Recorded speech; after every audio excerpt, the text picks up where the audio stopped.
ஒரு சன்னியாசி அவர் ஒரு நாள் ஒரு கனவு கண்டாராம். அந்த கனவில் அவர் சொர்க்கத்துக்கு போகிறார்.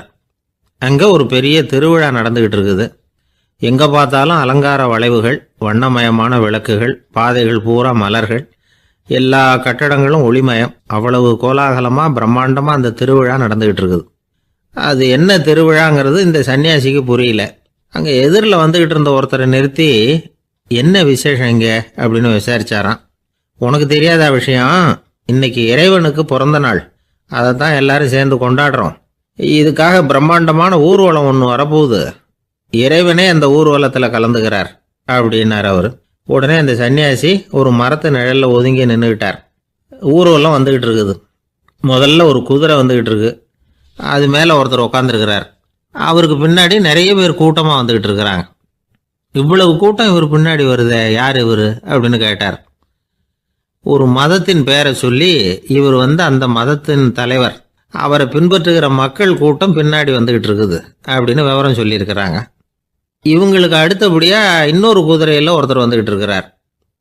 அவருக்கு பின்னாடி ஏகப்பட்ட கூட்டம். இவர் யாருங்க அப்படின்னு கேட்டிருக்கார் சன்னியாசி. அங்கே இருக்கிறவங்க விவரம் சொல்லியிருக்கிறாங்க. இன்னொரு மதத்தின் பெயரை சொல்லி, இவர் அந்த மதத்தினுடைய தலைவர், அவர் வழியை பின்பற்றுகிறவர்கள் அவர் பின்னாடி கூட்டமாக வந்துக்கிட்டு இருக்கிறாங்க அப்படின்ட்டு இருக்காங்க. இப்படி ஒவ்வொருத்தராக குதிரை மேலே வந்துக்கிட்டே இருக்கிறாங்க. அவங்கள பின்பற்றியும் ஒவ்வொரு கூட்டம் வந்துக்கிட்டே இருக்குது. அந்த பெரிய ஊர்வலம் அது பாட்டுக்கு போய்கிட்டு இருக்குது. கடைசியாக அது முடிஞ்சது ரொம்ப நேரம் கழித்து. அதுக்கப்புறம் கொஞ்சம் நேரம் கழித்து ஒரு வயசான ஆள் குதிரை மேலே வந்துக்கிட்டு இருக்கிறார். ஆனால் அவருக்கு பின்னாடி யாருமே இல்லை. அவர் பரிதாபமாக தனியாக வந்துக்கிட்டு இருக்கிறார். அவர் அந்த ஊர்வலத்தை சேர்ந்தவரா இல்லையாங்கிறதே தெரியல. இவர் யார், இவர் ஏன் இப்படி தனியாக வந்துக்கிட்டு இருக்கிறார் அப்படின்னு கேட்டிருக்கார் அந்த சன்னியாசி. என்னது இப்படி கேட்குறீங்க? இவர் தான் கடவுள். இவருக்காக தான் இன்றைக்கி இந்த ஊர்வலமே நடக்குது. இவருக்கு தான் இன்றைக்கி பிறந்த நாள். முன்னாடி போகிற ஊர்வலம் பூரா இவருடைய பிறந்த நாளை கொண்டாடுறதுக்காக தான் அப்படின்ட்டுருக்காங்க. இதை கேட்டதும் அந்த சன்னியாசிக்கு திடுக்குன்னு தூக்கி போட்டிருக்கு. இது வரைக்கும் கனவு கண்டுகிட்டு இருந்தவர் முடிச்சுக்கிட்டார். அதுக்கப்புறம் தான் யோசித்து பார்த்துருக்கார். உண்மைதான், மக்கள் எல்லாரும் பக்தி மார்க்கத்தில் போகிறதா நினச்சிக்கிட்டு பாதை மாறி போய்கிட்டு இருக்கிறாங்க. கடவுளை பின்பற்றுவதாக நினைக்கிறாங்க பக்தர்கள். ஆனால் கடவுளுக்கு பின்னாடி யாருமே இல்லை. இன்னமும் இயல்பாக இதை பற்றி யோசித்து பார்த்தா, உண்மைக்கு பின்னாடி தான் நான் போய்கிட்டு இருக்கேன் அப்படின்னு நிறைய பேர் சொல்கிறாங்க. ஆனால் அந்த உண்மை அனாதையாக போய்கிட்டு இருக்குது. அப்படி ஆயிட்டுது உலகம். இந்த காலத்துலேயும் ஒரு ஊர்வலம், ஒரு பெரிய மனுஷருக்கு பிறந்த நாள் விழா. அவர் குதிரை மேலே ஏறி முன்னாடி போய்கிட்டு இருக்கிறார். அவருக்கு பின்னாடி ஒரு 100 பேர் தொண்டர்கள் அவங்க பாட்டுக்கு போகிறாங்க. எல்லாம் பணம் கொடுத்து ஏற்பாடு பண்ணவங்க. எல்லாம் பணம் வாங்கிட்டு முன்னாடி போயிட்டு இருக்கிறாங்க. கொஞ்சம் தூரம் நடந்ததும் கால் வலிக்க ஆரம்பிச்சுட்டுது. ஒவ்வொருத்தரும் அப்படியே ஒதுங்க ஆரம்பிச்சிட்டாங்க. அதான் முன்னாடியே பணம் கிடைச்சிட்டுதே, இனிமேல் ஒதுங்கினா என்னன்னு ஒதுங்கிட்டாங்க. ஒரு கட்டத்தில் குதிரையில் போகிறவர் தற்செயலாக திரும்பி பார்க்குறாரு. பின்னாடி யாருமே இல்லை. எல்லோரும் ஓடி போயிட்டாங்க. ஒரே ஒரு ஆள் மட்டும் ரொம்ப விசுவாசமாக பின்னாடி நடந்து வந்துக்கிட்டு இருந்தான். ஏன்ப்பா நீ மட்டும் வந்துக்கிட்டு இருக்கிறியே, நீ வீட்டுக்கு போகலையான்னு கேட்டிருக்காரு அவர். நீங்கள் அந்த குதிரையையும் அதுக்குள்ள வாடகை பணத்தையும் கொடுத்துட்டீங்கன்னா நானும் போயிடுவேன் அப்படின்னு நானாம் இந்த ஆள்.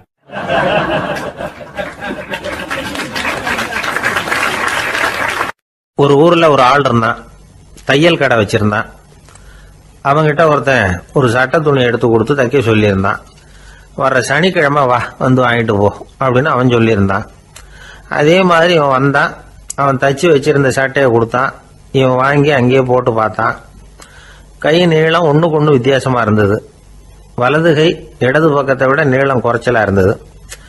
அவன் முணுமுணுக்க ஆரம்பிச்சுட்டான். என்ன இது இப்படி தைச்சுட்டியேன்னு.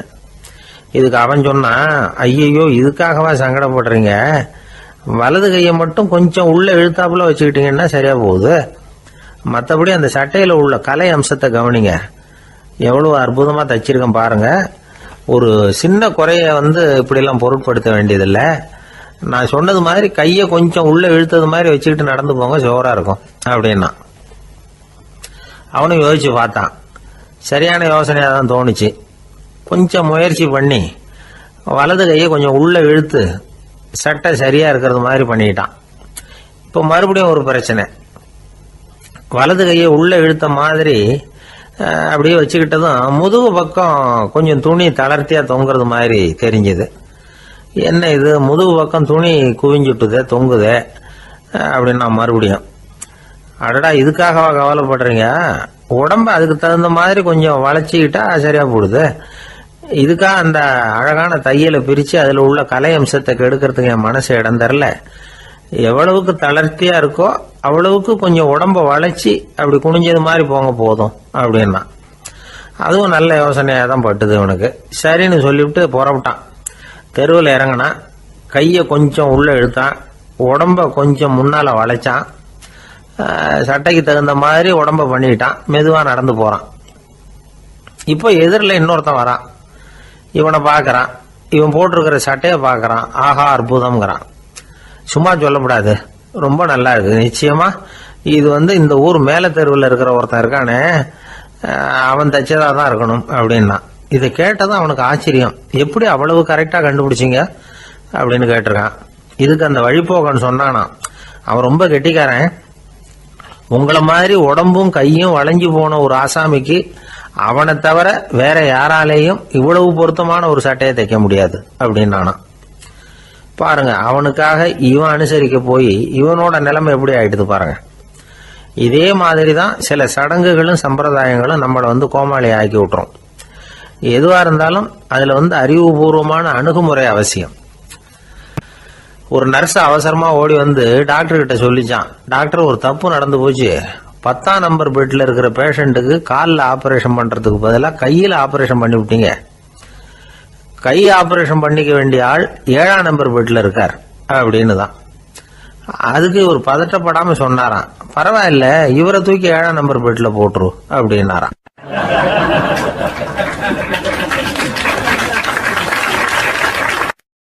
ஒரு ஊர்ல ஒருத்தர் இருந்தார். ரொம்ப நல்லவர். யாருக்காவது ஏதாவது கொடுத்துக்கிட்டே இருப்பார். கொடையாளி. தினமும் யாராவது ஒருத்தருக்கு ஏதாவது கொடுக்கலன்னா அவருக்கு தூக்கம் வராது. அப்படி ஒரு பழக்கம். அது மட்டும் இல்ல, அவர் கொடுக்கறது அடுத்தவங்களுக்கு தெரியாது. அவ்வளவு ரகசியமா அதை கொடுப்பார். வலது கை கொடுக்கறது இடது கைக்கு தெரியக்கூடாதுன்னு சொல்லுவாங்கல்ல, அது மாதிரி அவர். ஒரு நாள் ராத்திரி அவர் ஏற்கனவே தயாரா கட்டி வச்சிருந்த பணம் முடிச்ச கையில எடுத்துக்கிட்டு வீட்டை விட்டு வெளியில வந்தார். தெருவில் இறங்கி நடந்தார். இன்னைக்கு யாருக்கு தர்மம் செய்யறது அப்படின்னு யோசனை பண்ணிட்டு இருட்டில் நடந்து வந்துகிட்டு இருக்கிறார். யாரோ ஒருத்தர் எதிரில் வர்றது மாதிரி தெரிஞ்சுது. உடனே அவர் கிட்ட போனார். தன்கிட்ட இருந்த பணம் முடிச்சு அவசரமா அவர் கையில திணிச்சுட்டு திரும்பி வந்துட்டார். அப்பாடா, ஒரு வழியா யாருக்கும் தெரியாம இன்னைக்கு தர்மம் பண்ணியாச்சு அப்படிங்கிற மகிழ்ச்சி, மன நிறைவு அவர் முகத்துல. நிம்மதியா தூங்கினார். அப்புறம் எழுந்திரிச்சார். மறுநாள் காலையில ஊரு பூரா ஒரே பேச்சு. என்ன பேச்சுன்னா, நேற்று ராத்திரி ஒரு திருடன் கையில யாரோ பணத்தை கொடுத்துட்டு போயிருக்கிறாங்க அப்படின்னு எல்லாரும் பேசிக்கிட்டு இருக்கிறாங்க. இதை கேள்விப்பட்டதும் அந்த பெரியவருக்கு ரொம்ப வருத்தமா போச்சு. அடடா, போயும் ஒரு திருடனுக்காக உதவி பண்ணியிருக்கிறோம், பிரயோஜனம் இல்லாம போட்டுதே அப்படின்னு நினைச்சார். சரி, இன்னைக்கும் யாருக்காவது உதவி பண்ணணும் அப்படின்னு முடிவு பண்ணினார். ராத்திரி நேரம் வந்தது. இவர் வழக்கம் போல தெருவில் இறங்கி நடந்தார். கையில பணம் முடிச்சு. எதிரில் ஒரு பெண் உருவம் மங்களா தெரிஞ்சது. இவர் உடனே அந்த பெண் கிட்ட பணத்தை கொடுத்துட்டு திருப்தியா திரும்பி வந்துட்டார். மறுநாள் காலையில ஊர் பூரா என்ன பேசிக்கிட்டாங்க தெரியுமா? நேற்று ராத்திரி நெறி தவறி நடக்கிற ஒரு பெண்ணின் கையில யாரோ பணத்தை வச்சுட்டு போயிருக்கிறாங்க அப்படின்னு எல்லாரும் பேசிக்கிறாங்க. அடடா, இன்னைக்கும் தவறுதலா நடந்து போச்சு அப்படின்னு ஒரு வருத்தப்பட்டார். இருக்கட்டும், இன்னைக்கும் ஏதாவது தர்மம் பண்ணுவோம் அப்படின்னு நினைச்சுக்கிட்டாரு. 3வது நாள் ராத்திரியும் புறப்பட்டார். இப்பவும் எதிரில் ஒருத்தர் வந்தார். இவர் பணத்தை கொடுத்தார், திரும்பி வந்துட்டார். மறுநாள் மக்கள் என்ன பேசிக்கிட்டாங்கன்னா, நேற்று ராத்திரி ஒரு செல்வந்தர் கையில யாரோ பணத்தை கொடுத்துட்டு போயிருக்கிறாங்க அப்படின்னு பேசிக்கிட்டாங்களாம். அவருக்கு ரொம்ப வருத்தமா போட்டுது. என்ன இது தினம் இப்படி ஆகிட்டு இருக்குதே அப்படின்னு நினைச்சுக்கிட்டே படுத்து தூங்கினார். அன்னைக்கு ராத்திரி ஒரு கனவு. அந்த கனவுல இறைவன் சொன்னாராம், இதை பாருப்பா, நீ கொடுத்த தர்மம் வீணா போயிடல.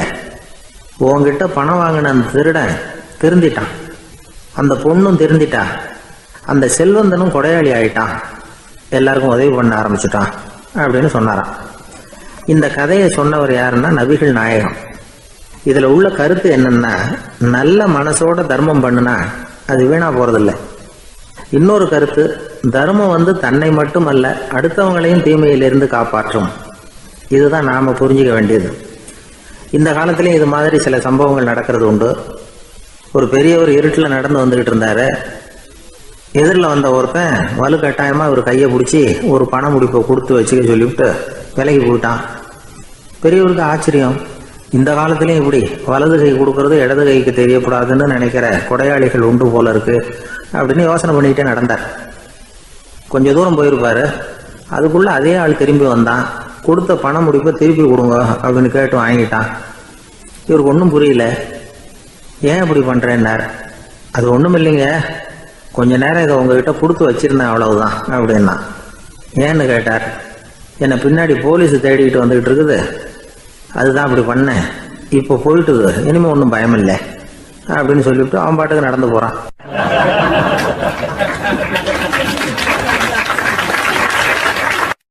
தான் மட்டும் வாழ்ந்தா போதும் அப்படின்னு நினைக்கிறவங்களும் உண்டு. தானும் வாழணும், அடுத்தவங்களும் வாழணும் அப்படின்னு நினைக்கிறவங்களும் உண்டு. முதல்ல சொன்ன வகையை சேர்ந்த மனிதர்கள் எப்படி தெரியுமா? எப்படியாவது தான் மட்டும் வாழ்ந்தால் போதுங்கிற நினைப்பு தான் எப்பவும் அவங்களுக்கு இருக்கும். தங்களுடைய வளர்ச்சிக்கு எது தடையா இருந்தாலும் சரி, யார் தடையா இருந்தாலும் சரி, அதை அழிச்சுட்டு தான் மறுவேலை பார்ப்பாங்க. அவங்கெல்லாம் பாவ காரியங்களுக்கு தயங்குறதே இல்லை. அப்படிப்பட்ட வாழ்க்கை அவங்களுக்கே இடைஞ்சல அமைஞ்சு விடுறது உண்டு. அதை விளக்கறதுக்கு ஒரு கதையும் உண்டு. ஒரு ஊர்ல அப்படிப்பட்ட ஆள் ஒருத்தன் இருந்திருக்கான். நிறைய பாவங்களை செஞ்சவன். அதன் காரணமா நரகப்படுகொழியில விழுந்துட்டான். நரகப்படுகொழிங்கிறது ஒரு பெரிய கிணறு மாதிரி. ஏற்கனவே பாவம் செஞ்சவங்க நிறைய பேர் அதில் விழுந்து கிடக்குறாங்க. உள்ள ஏகப்பட்ட சத்தம், எல்லாம் அந்த பாவாத்மாக்கள் போடுற சத்தம். இப்போ விழுந்தானே இவனும் சத்தம் போட்டான். இவன் போடுற சத்தம் கொஞ்சம் அதிகமா கேட்டுது.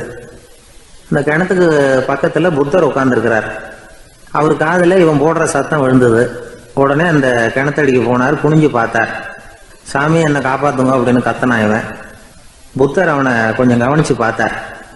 மனித சமுதாயத்துக்கு அவன் என்னென்ன கெடுதல் பண்ணியிருக்கிறாங்கிற விவரம்லாம் அவர் மனக்கண்ணில் தெரிஞ்சது. அவருக்கு எல்லாம் புரிஞ்சு போச்சு. இருந்தாலும் அவனை காப்பாத்துறதுக்கு ஏதாவது வழி உண்டா அப்படின்னு யோசிச்சார். அவன் தன்னுடைய வாழ்நாளில் ஏதாவது நல்லது செஞ்சிருக்கானா அப்படின்னு பார்த்தார். ஒரே ஒரு சமயம் அவன் தன்னுடைய காலடியில மிதிபட இருந்த சிலந்தியை மிதிக்காமல் தாண்டி போயிருக்கிறான். இந்த ஒரு காரியத்துக்காக அவனை கரையேற்ற முடியுமா அப்படின்னு நினைச்சார். அவ்வளவுதான். உடனே அவர் கையில ஒரு சிலந்தி வந்து உட்கார்ந்துதான். அதுகிட்ட இருந்து நூல் இழை வெளிவர ஆரம்பிச்சது. அந்த நூல் இழை கிணற்று ஆழம் வரைக்கும் அப்படியே நீண்டுகிட்டே போச்சான். புத்தர் பார்த்தார். இந்த நூலை பிடிச்சிக்கிட்டு மேலே ஏறி வா அப்படின்னார். என்னங்க சொல்றீங்க, இந்த சிலந்தி நூல் என்ன தாங்குமான்னு கத்தனான். எல்லாம் தாங்கும், அதை பிடிச்சிக்கிட்டு ஏறி வா அப்படின்னார். சந்தேகத்தோடவே அவன் அந்த நூல் இழைய பிடிச்சி இழுத்து பார்த்தா ரொம்ப வலுவா இருந்தது. அவனுக்கு ஆச்சரியம். அதை பிடிச்சிக்கிட்டே மெதுவா மேலே ஏறி வர ஆரம்பிச்சுட்டான். பாதி தூரம் ஏறி வந்திருப்பான். அப்போ அவன் காலுக்கு கீழே ஏதோ சத்தம். என்னன்னு குனிஞ்சு பார்க்கறான். கீழே கிடந்தவங்க சில பேரும் அந்த நூலை பிடிச்சி மேலே வந்துகிட்டு இருக்கிறாங்க. இவனுக்கு கோபம் வந்துட்டுது. தன்னுடைய இடுப்புல வச்சிருந்த கத்தியை எடுத்து தன்னுடைய காலுக்கு கீழே நூல் இழையை அப்படியே வெட்டி விட்டுட்டான். இனிமே நாம மட்டும்தான் மேலே ஏறி வந்துடணும் அப்படின்னு நினைச்சுக்கிட்டான். ஆனா நடந்தது என்ன தெரியுமா? மொத்த நூல் இழையும் அப்படியே அருந்து கீழே விழுந்துட்டுது. அவனும் பொத்துன்னு கீழே விழுந்துட்டான். மறுபடியும் கத்த ஆரம்பிச்சுட்டான். ஏற்கனவே அவன் செஞ்சிருந்த ஒரு சிறு கருணை அந்த நூல் இழைக்கு உறுதியை கொடுத்தது. இப்போ அவன் செஞ்ச பாவம் அந்த நூல் இழைய வலுவிழக்க செஞ்சுட்டுது. அடுத்தவங்களும் வாழணுங்கிற எண்ணம் அவனுக்கு இருந்திருந்தா இப்போ அவனும் கரையேறி வந்திருப்பான், மற்றவங்களும் சௌக்கியமா வந்து சேர்ந்திருப்பாங்க. அதனால நாமும் வாழணும், அடுத்தவங்களும் வாழணும் அப்படின்னு நினைக்கிறவன் வாழ்க்கையில சீக்கிரம் முன்னுக்கு வந்துடுவான். ஒருத்தன் ஒரு டாக்டர் கிட்ட போனான். மருந்து வாங்கினான். வாங்கி கொண்டாந்து பேசாம வச்சுட்டான், சாப்பிடல. அப்புறம் எதுக்காகப்பா போய் அவர்கிட்ட மருந்து வாங்கினேன் அப்படின்னு கேட்டாங்க. டாக்டர் வாழணும் இல்லையா, அதனாலதான் அப்படின்னா. அவர் கொடுத்த மருந்து நீ ஏன் சாப்பிடல அப்புறம் அப்படின்னு கேட்டாங்க. நான் வாழணும் இல்லையா, அதுக்காக தான் அப்படின்னா.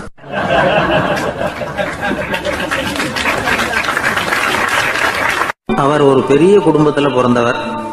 இருக்கிற சொத்துக்கள் எல்லாத்தையும் வாரி வழங்கி விட்டு காட்டுக்கு புறப்பட்டார் தவம் செய்யறதுக்காக. இருந்தது ஊராவும் கொடுத்துட்டார். இனிமே எதுவுமே இல்லை கொடுக்கறதுக்கு. அப்போ கடைசியா ஒருத்தன் வந்து கையை நீட்டினானா, ஐயா ஏதாவது கொடுங்கன்னு இருக்கான். அவர் பார்த்தார். கட்டியிருக்கிற வேட்டியை தவிர வேற எதுவுமே இல்லை. 8 முழம் பட்டு வேட்டி, ஜரிகை கரையோடு இருக்குது. கடைசியா அதை தான் எடுத்துக்கிட்டு அவர் புறப்பட்டு இருக்கார். அவர் பார்த்தார். எதிரில் அவன் பரிதாபமா நின்றுட்டு இருக்கிறான். அந்த 8 முழ வேட்டியை 2ஆ கிழிச்சார். 4 முழத்தை அவங்ககிட்ட கொடுத்தாரு. மீதி 4 முழத்தை தன்னுடைய இடுப்புல கட்டிட்டு அவர் காட்டுக்கு போயிட்டார். இவன் என்ன பண்ணான் தெரியுமா? கையில் கிடைச்ச 4 முழத்தை எடுத்துக்கிட்டு கடை வீதிக்கு போனான். பழைய பட்டு வேட்டி ஜருகை இதையெல்லாம் விலைக்கு வாங்குற வணிகர் ஒருத்தர் இருக்கார். அவர்கிட்ட போனான். இதை விலைக்கு எடுத்துக்கிறீங்களா அப்படின்னு கேட்டிருக்கான். அவர் வாங்கி பார்த்துருக்கார். ஆஹா, இது ரொம்ப அருமையான வேட்டி, விலை உயர்ந்த ஜருகை, இது ஏது உனக்கு அப்படின்னு கேட்டாரான். அவன் நடந்தது சொல்லியிருக்கான். அப்படின்னா ஒன்று செய்ய, இந்த வேட்டியோட இன்னொரு பாதியையும் மெதுவாக வாங்கிட்டு வந்துரு, உனக்கு நிறைய பணம் தர்றேன் அப்படின்னாரான் அந்த வணிகர். இவன் கொஞ்சம் யோசனை பண்ணி பார்த்தான். கொஞ்சம் இருங்க, வந்து விடுறேன் அப்படின்னு சொல்லிவிட்டு நேராக காட்டுக்கு போனான். அவர் எங்கே இருக்காருன்னு தேடி கண்டுபிடிச்சான். அவர் ஒரு இடத்துல தவக்கோலத்தில் இருக்கிறார். கட்டியிருந்த இடைவேட்டியும் அவர் அறியாமல் நழுவி கீழே விழுந்து கிடக்குது. இவனுக்கு ரொம்ப வசதியாக போச்சு. அவரை கேட்க வேண்டிய அவசியமே இல்லை. மெதுவாக சத்தம் போடாமல் அடி மேலே அடி வச்சு நெருங்கினான். அவர் கண்ணை மூடிக்கிட்டு அவர் பாட்டு நின்றுட்டு இருக்கிறார். இவன் மெதுவாக போய் கீழே கிடந்த அந்த துணியை எடுத்துக்கிட்டு சத்தம் போடாமல் திரும்பி நடந்தான். ஒரு 2-3 அடி எடுத்து வச்சிருப்பான். அப்படி ஓட ஆரம்பிக்கிற சமயத்தில் அவன் காலில் கீழே கிடந்த முள்ளு ஒன்று நறுக்குன்னு தச்சு விட்டுது. வலி தாங்க முடியாமல் அம்மான்னு கத்திருக்கான். இந்த சத்தத்தினால கண்ணை மூடி நின்றுகிட்டு இருந்த அவரோட தவம் கலைஞ்சது. மெல்ல கண்ணை திறந்து பார்க்குறார். தன் இடையில இருந்த வேட்டி அவன் கையில் இருக்கு. இப்போ அவர் நினைக்கிறார். என்ன நினைக்கிறாருன்னா, இந்த வேட்டி மீது நான் வைத்த ஆசையல்லவா அவனை திருடனாக ஆக்கி விட்டது அப்படின்னு நினைச்சாராம்.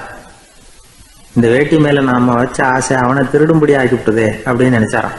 இது எப்பேற்பட்ட மனநிலை அப்படிங்கிறத கொஞ்சம் யோசனை பண்ணி பாருங்க. தான் ஒரு பொருள் மேல வச்ச பற்று இன்னொரு மனிதன் திருடனாக ஆகிறதுக்கு காரணம் ஆயிட்டுதேன்னு நினைக்கிறார். அப்படி நினைச்ச அந்த பெரியவர் யார் தெரியுமா? அவர் தான் மகாவீரர். இழந்துட்டேங்கிறிய, நீ என்னத்தை கொண்டுகிட்டு வந்த எங்க இழந்துடுறதுக்கு? நீ என்னத்தை உண்டாக்குன இது அழிஞ்சுட்டுதுன்னு சொல்றதுக்கு? இதுதான் அவருடைய சிந்தனை. இன்றைக்கு நம்ம சிந்தனையெல்லாம் வேற மாதிரி இருக்குது. ஒருத்தன் நடுத்தருவில் உட்காந்து அழுதுகிட்டு இருந்தான். அந்த வழியா வந்தவர் ஒருத்தர், ஏன்பா அழறேன்னு கேட்டாராம். 5 ரூபா சார், இந்த இடத்துல விழுந்துட்டுது, ரொம்ப நேரமா தேடுறேன், கிடைக்காது போல இருக்கு அப்படின்னு சொல்லிவிட்டு அழறான். எப்போ தொலைஞ்சதுன்னு கேட்டாராம் அவரு. அது எனக்கு தெரியாது சார், பணத்தை தொலைச்சவன் தேடி பார்த்துட்டு போயிட்டான், நான் அவனுக்கு பின்னாடி தேட வந்தவன் அப்படின்னு நானா இவன்.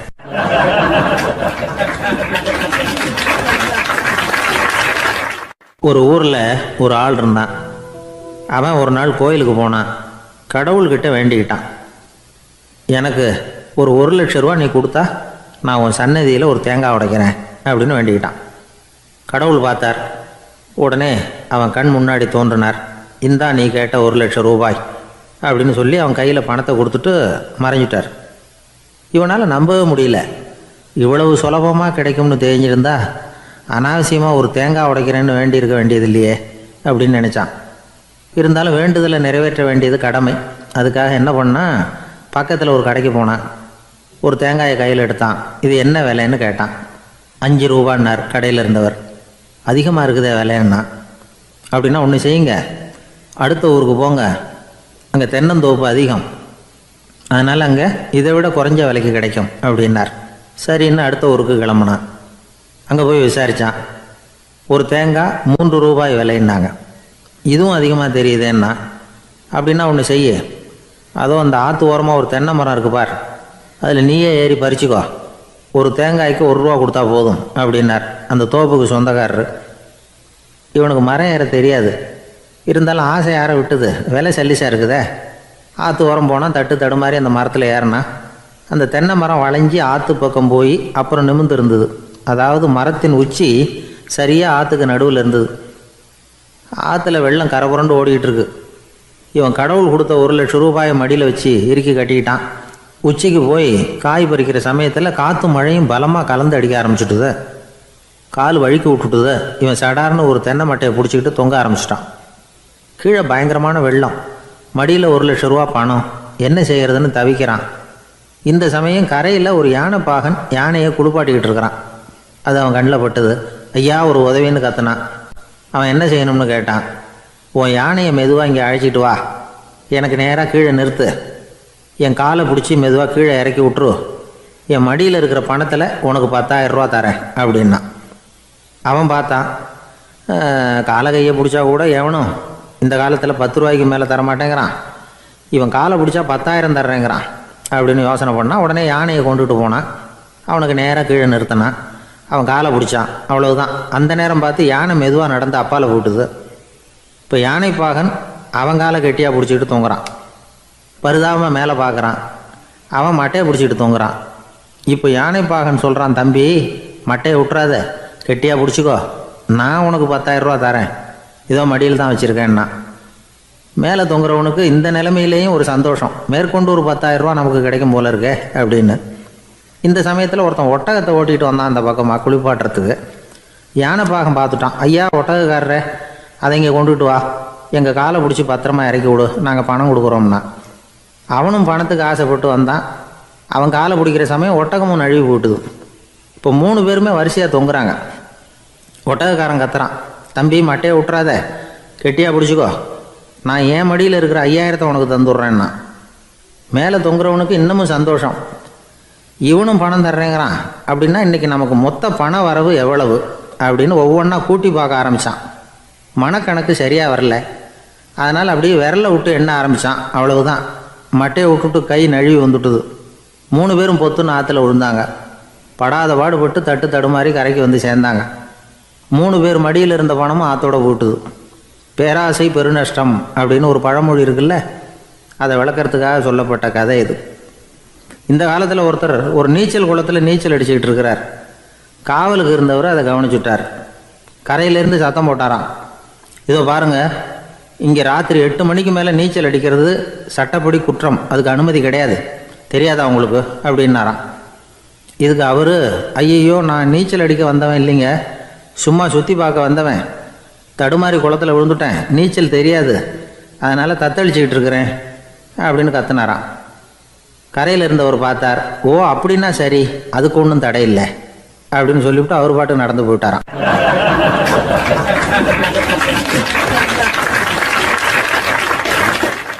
நம்மளை மாதிரி ஒரு ஆசாமி அவன் நம்மளை மாதிரியே கற்பனை பண்ணான். அதாவது நாம தான் இந்த உலகத்துல ரொம்பவும் கஷ்டப்படுறோம், மற்றவங்க எல்லாம் சந்தோஷமா இருக்கிறாங்க அப்படின்னு அவன் நினைச்சுக்கிட்டான்.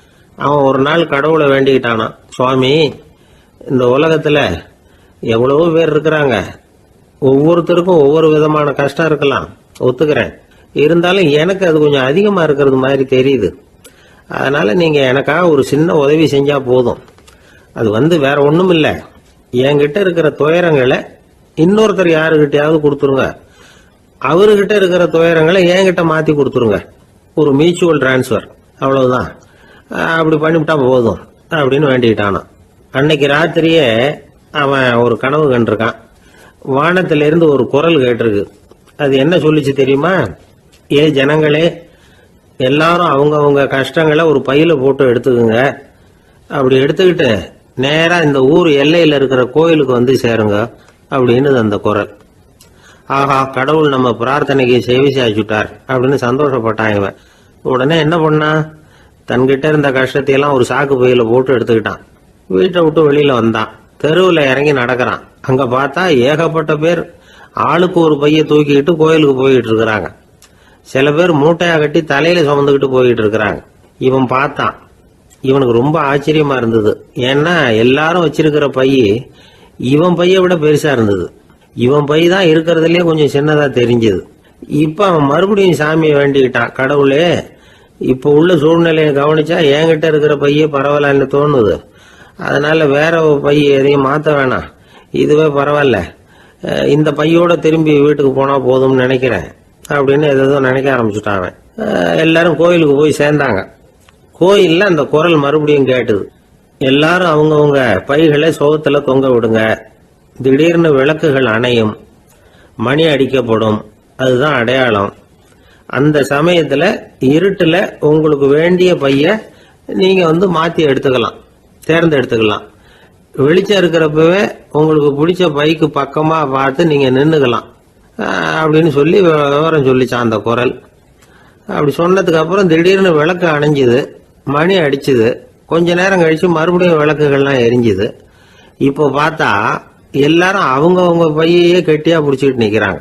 இவனும் அப்படியே நிக்கிறான். இவன் மெதுவா பக்கத்துல நிக்கிறவங்கிட்ட கேட்டானா, ஏன் நீங்க பைய கையிலேயே வச்சிருக்கிறீங்க, செவுத்துல மாட்டலையா அப்படின்னு கேட்டிருக்கான். இல்லப்பா, நீ ஏன் கையிலேயே வச்சிருக்கிறியோ அதே காரணத்துக்காக தான் நாங்களும் வச்சிருக்கிறோம். நம்ம கவலைகளை பத்தி நமக்கு ஓரளவுக்காவது தெரியும்.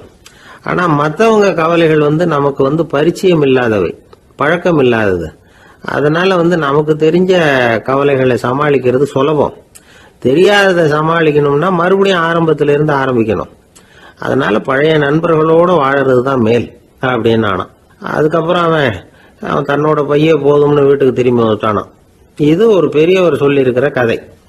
அதனால நம்ம கிட்ட இருக்கிற கஷ்டங்கள் தான் பெருசு, அதை இன்னொருத்தங்கிட்ட கொடுத்துட்டு மாத்திக்கலாம் அப்படின்னு நினைக்கிறது தப்பு.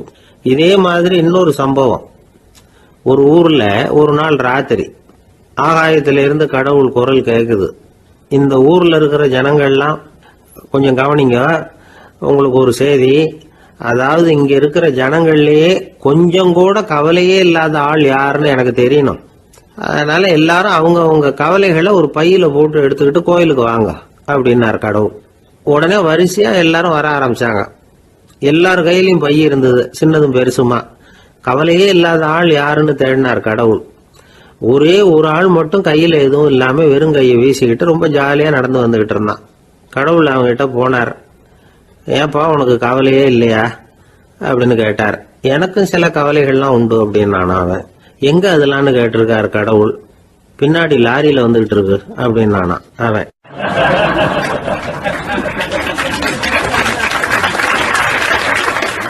அசோக மன்னர் வந்துகிட்டு இருக்கார்.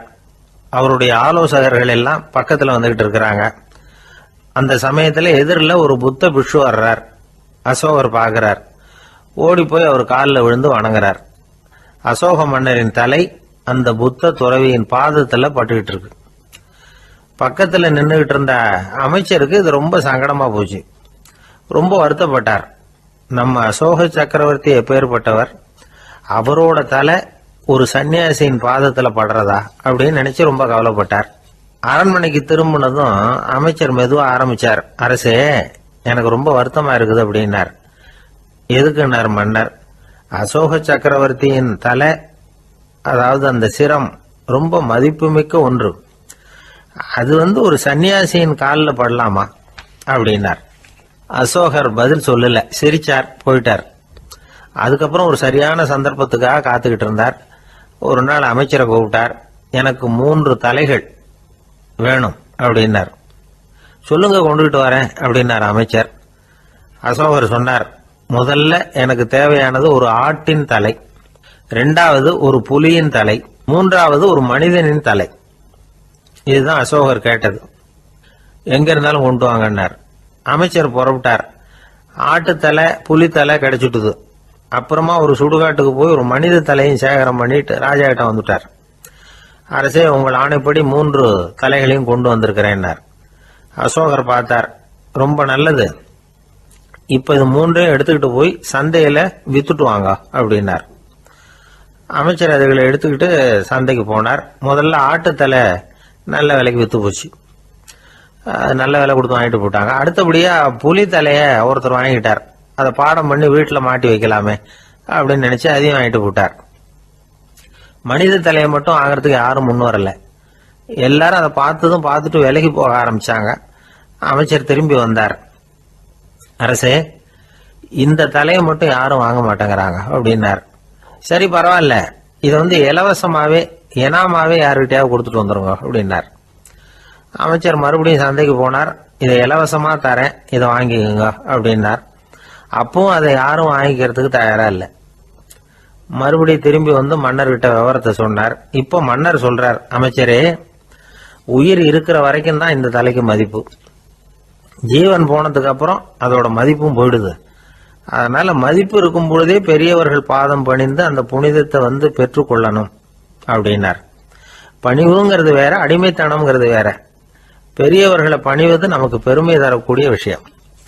இதை மனசுல வச்சுக்கிட்டு எப்போ காலில் விழணும், எப்போ காலில் விழக்கூடாது அப்படிங்கறத முடிவு பண்ணிக்கணும். ஒரு சாதாரண ஆள் நடந்து வந்துகிட்டு இருந்தார்.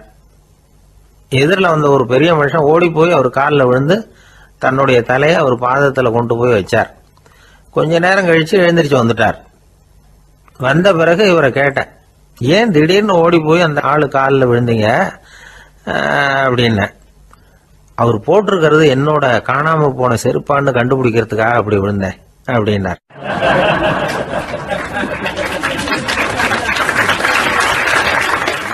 ஒரு காட்டுல ஒரு நரி இருந்தது. ஒரு நாள் காலை நேரம் அது தன்னுடைய இருப்பிடத்திலிருந்து வெளியில வந்தது.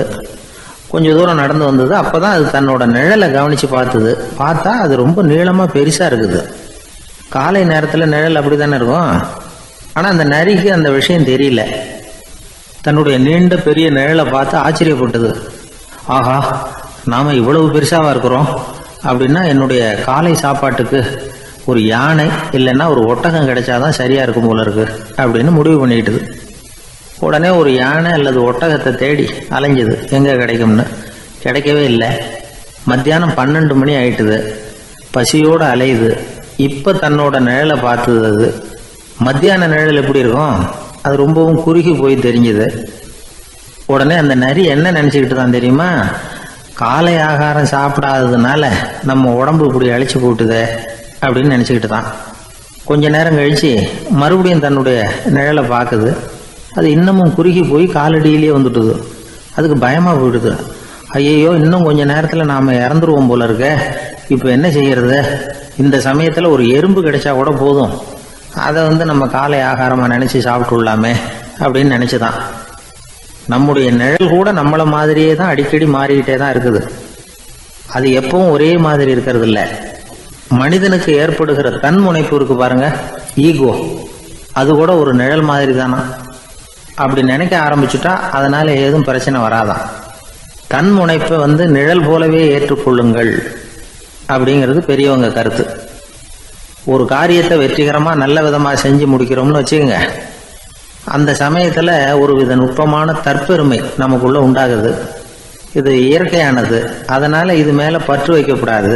அப்படி வைக்க ஆரம்பிச்சுட்டா அந்த தற்பெருமை ஒரு நிரந்தர விருந்தாளியா நம்ம கிட்ட தங்கிக்கும். நம்ம நிழல் எப்படின்னு பாருங்க, நாம நடக்கும் பொழுது நம்ம பின்னாடியே வரும். தன்முனைப்பையும் அப்படியே நினைச்சுக்குங்க. நிழல் யாருக்கும் எந்த பிரச்சனையையும் உண்டாக்குறது இல்லை. ஆனா அந்த நிழலை கண்டே நாம பயப்பட ஆரம்பிச்சுட்டா நாம எதுலையும் வெற்றி காண முடியாது. நிழலோட சண்டை போடக்கூடாது. அது மாதிரி தன்முனைப்போடவும் நாம சண்டை போட வேண்டியதில்லை. இல்லாத ஒன்றோடு சண்டை போடுறது எப்படின்னா, அது இருட்டோட சண்டை போடுறது மாதிரி. நாம நிழல் கிடையாது. நம்ம கிட்ட இருக்கிற தன்முனைப்பு ஒரு நிழல். நம்ம நிழலையும் நமக்கு சமமா பாக்குறோம் பாருங்க, அங்கதான் சிக்கலே ஆரம்பம். இப்போ நாம நடந்து போய்கிட்டு இருக்கிறோம். நம்ம நிழல் தரையில விழுது. யாரோ ஒருத்தர் நம்ம நிழல் மேல காலை வச்சு நடந்து போறார். உடனே அவர்கிட்ட சண்டைக்கா போறோம், ஏண்டா என் நிழலை மிதிச்ச அப்படின்னு. நமக்கு தெரியும் அது நிழல் தாங்கிறது. அவர் உங்க மேல நடக்கல, உங்களுடைய நிழல் மேலதான் நடக்கிறார். அது மாதிரி உங்க தன்முனைப்பின் மேல யாராவது நடந்தா உங்களை அவமானப்படுத்துறதா நினைக்கிறீங்க. காரணம், நாமளும் நம்ம தன்முனைப்பும் ஒண்ணுங்கிற நினைப்பு தான் காரணம். மற்றபடி வேற ஒண்ணும் கிடையாது. நம்ம நிழல் மேல நடக்கிறவர் நம்மளை காயப்படுத்துறது இல்லை. தன்முனைப்பை வேண்டாத ஒன்னாவும் பார்க்க வேண்டியதில்லை. அது இயற்கை. நிழலை உங்க முன்னாடி வைக்க வேணாம், அது உங்க பின்னாடியே இருக்கட்டும்.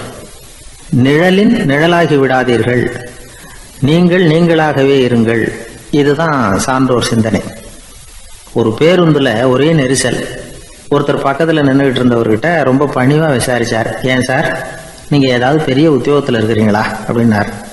அப்படிலாம் ஒண்ணும் இல்லைங்கன்னார் அவரு. அப்படின்னா வேற ஏதாவது அரசியல்ல பெரிய பதவியில் இருக்கிறீங்களா அப்படின்னு கேட்டார். அதுவும் இல்லைங்கன்னார். சரி, பணமாவது அதிகமா வச்சிருக்கீங்களா அப்படின்னு கேட்டார்.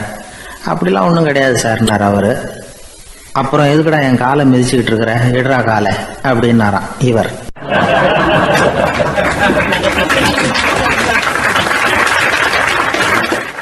கடற்கரை ஓரமா ஒரு பெரியவர் கையால மணலை கீறிக்கிட்டே உட்காந்துருக்கிறார். என்னத்தையும் தேடிட்டு இருக்கிறது மாதிரி தெரிஞ்சது. மெதுவா கிட்டத்துல போய் என்னத்தை தேடிட்டு இருக்கிறீங்க அப்படின்னு கேட்டோம். அவரு சாவகாசமா நிமிர்ந்து பார்த்து நிம்மதியை தேடிட்டு இருக்கிறேன்னார். நாங்க ஒரு மாதிரி ஆயிட்டோம். இருந்தாலும் சமாளிச்சுக்கிட்டு, சார், மணல்ல கிழிஞ்சல் தான் கிடைக்கும், நிம்மதி கிடைக்காது அப்படின்னோம்.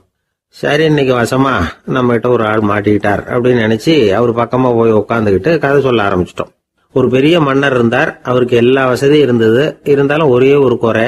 அது என்னன்னா நிம்மதி இல்லைங்கிற குறை. அரண்மனையில் தினமும் கலை நிகழ்ச்சி, நாட்டியம் எல்லாம் நடந்துகிட்டு தான் இருந்தது. இருந்தாலும் நிம்மதி இல்லை. சரி, நிம்மதி எங்கே கிடைக்கும் அப்படின்னு தேட ஆரம்பித்தார். உடனே அதுக்கான முயற்சிகளில் தீவிரமாக இறங்கினார். நாட்டில் உள்ள தத்துவ மேதைகளை எல்லாம் கூப்பிட்டுட்டு வர சொன்னார். எல்லாரும் வந்து சேர்ந்தாங்க. அவங்கள பார்த்து நிம்மதி எங்கே இருக்குது அப்படின்னு விசாரிச்சார். அவங்களுக்கு அது தெரிஞ்சா ஏன் இப்படி ராஜா முன்னாடி வந்து நின்றுட்டு இருக்க போறாங்க? ராஜாவோட கேள்விக்கு ஒவ்வொருத்தரும் ஒவ்வொரு மாதிரி விளக்கம் கொடுக்க ஆரம்பிச்சிட்டாங்க. எந்த பதிலும் ராஜாவுக்கு திருப்தி அளிக்கக்கூடிய அளவுக்கு இல்லை. சரி, போயிட்டு வாங்கன்னு சொல்லி அவங்கள எல்லாம் அனுப்பி வச்சுட்டார். ஒரு நாள் அவர் மாளிகையில உப்பருகையில நின்றுட்டு இருக்கிறார். அந்த சமயத்துல தெருவில் ஒரு பிச்சைக்காரன் ரொம்ப உல்லாசமா பாட்டு பாடிக்கிட்டே போயிட்டு இருக்கிறான். குரல்ல ஒரு சந்தோஷம், நடையில ஒரு மிடுக்கு. அவன்கிட்ட கொஞ்சம் கூட கவலை இருக்கிறதா தெரியல. உடனே ராஜா அதை பார்த்தார். ஏவலாளிகளை வந்து கைதட்டி கூப்பிட்டார். உடனே ஓடி போய் அந்த பிச்சைக்காரனை இங்க அழைச்சிட்டு வாங்கன்னு உத்தரவு போட்டார். இவங்க உடனே ஓடி போய் அவனை கூப்பிட்டாங்க. அரண்மனைக்கு வாழ்ந்தாங்க. அவன் வரல. அரண்மனைக்கு உள்ள அடி எடுத்து வைக்க மாட்டேன்னு சொல்லிவிட்டான். ராஜா கிட்ட வந்து விஷயத்தை சொன்னாங்க. அவருக்கு ரொம்ப ஆச்சரியம், இப்படி ஒரு ஆள் இருக்கிறானா அப்படின்னு.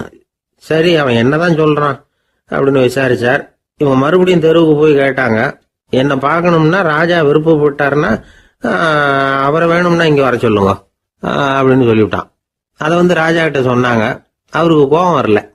இவ்வளவு சுதந்திர உணர்வோடு இருக்கிறவன் சாதாரண ஆளா இருக்க முடியாது அப்படின்னு நினைச்சார். உடனே கிடுகிடுன்னு இறங்கி தெருவுக்கு வந்தார். பிச்சைக்காரங்கிட்ட போனார். நீ கவலைப்படாம சந்தோஷமா பாடிக்கிட்டு போறியே, அது எப்படி முடியுது உன்னால அப்படின்னு கேட்டார். ஏன் அப்படி கேக்குறீங்கன்னு அவன், அதுக்கு இல்ல, எனக்கு அரண்மனையில எவ்வளவோ சுகபோகங்கள்லாம் இருக்கு, இருந்தாலும் நிம்மதி இல்லை. இது ஏன்னு எனக்கு தெரியல. இந்த தேசத்துல உள்ள அறிஞர்களை எல்லாம் கூப்பிட்டு கேட்டு பார்த்துட்டேன், அவங்களுக்கும் தெரியல.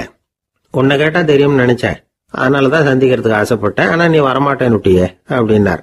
பிச்சைக்காரன் கடகடன்னு சிரிக்க ஆரம்பிச்சுட்டான். மகிழ்ச்சிக்கும் உங்களுக்கும் தடையா இருக்கிறது இந்த மாளிகை தான். இதை விட்டுட்டு வெளியில வந்துட்டா நிம்மதி தேடிட்டு வந்துடும்னா. நான் அரசன், எனக்குன்னு கடமைகள் இருக்கு, அதையெல்லாம் விட்டுட்டு எப்படி வர முடியும்னார் ராஜா. ரெண்டும் ஒரே நேரத்துல கிடைக்கணுங்கிறது முடியாத காரியம். உங்க சுகபோகத்துக்கு விலையாதான் உங்க நிம்மதியை கொடுத்துக்கிட்டு இருக்கிறீங்க. என்ன பாருங்க, என்கிட்ட எதுவும் இல்லை, அதனால எதுவும் போயிடுமோங்கிற பயமும் இல்லை, நிம்மதியா இருக்கிறேன் அப்படின்னா அவன். ராஜா உடனே சந்தோஷப்பட்டு தன்னுடைய மேலங்கியை எடுத்து அவனுக்கு பரிசா கொடுத்தாராம். அவன் சிரிச்சுக்கிட்டே அதை வாங்க மாட்டேன்னு விட்டானான்.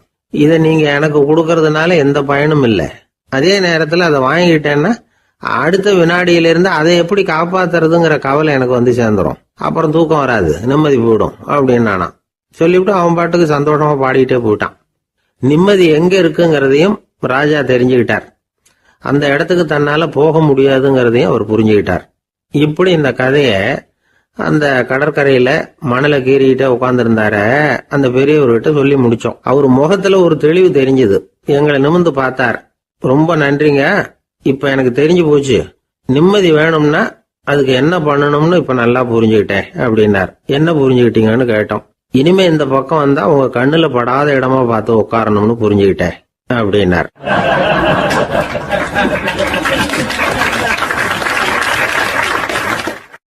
ஒரு சன்னியாசி, அவரு ஒரு நாள் ஒரு கனவு கண்டாராம். அந்த கனவுல அவர் சொர்க்கத்துக்கு போறார். அங்க ஒரு பெரிய திருவிழா நடந்துகிட்டு இருக்குது.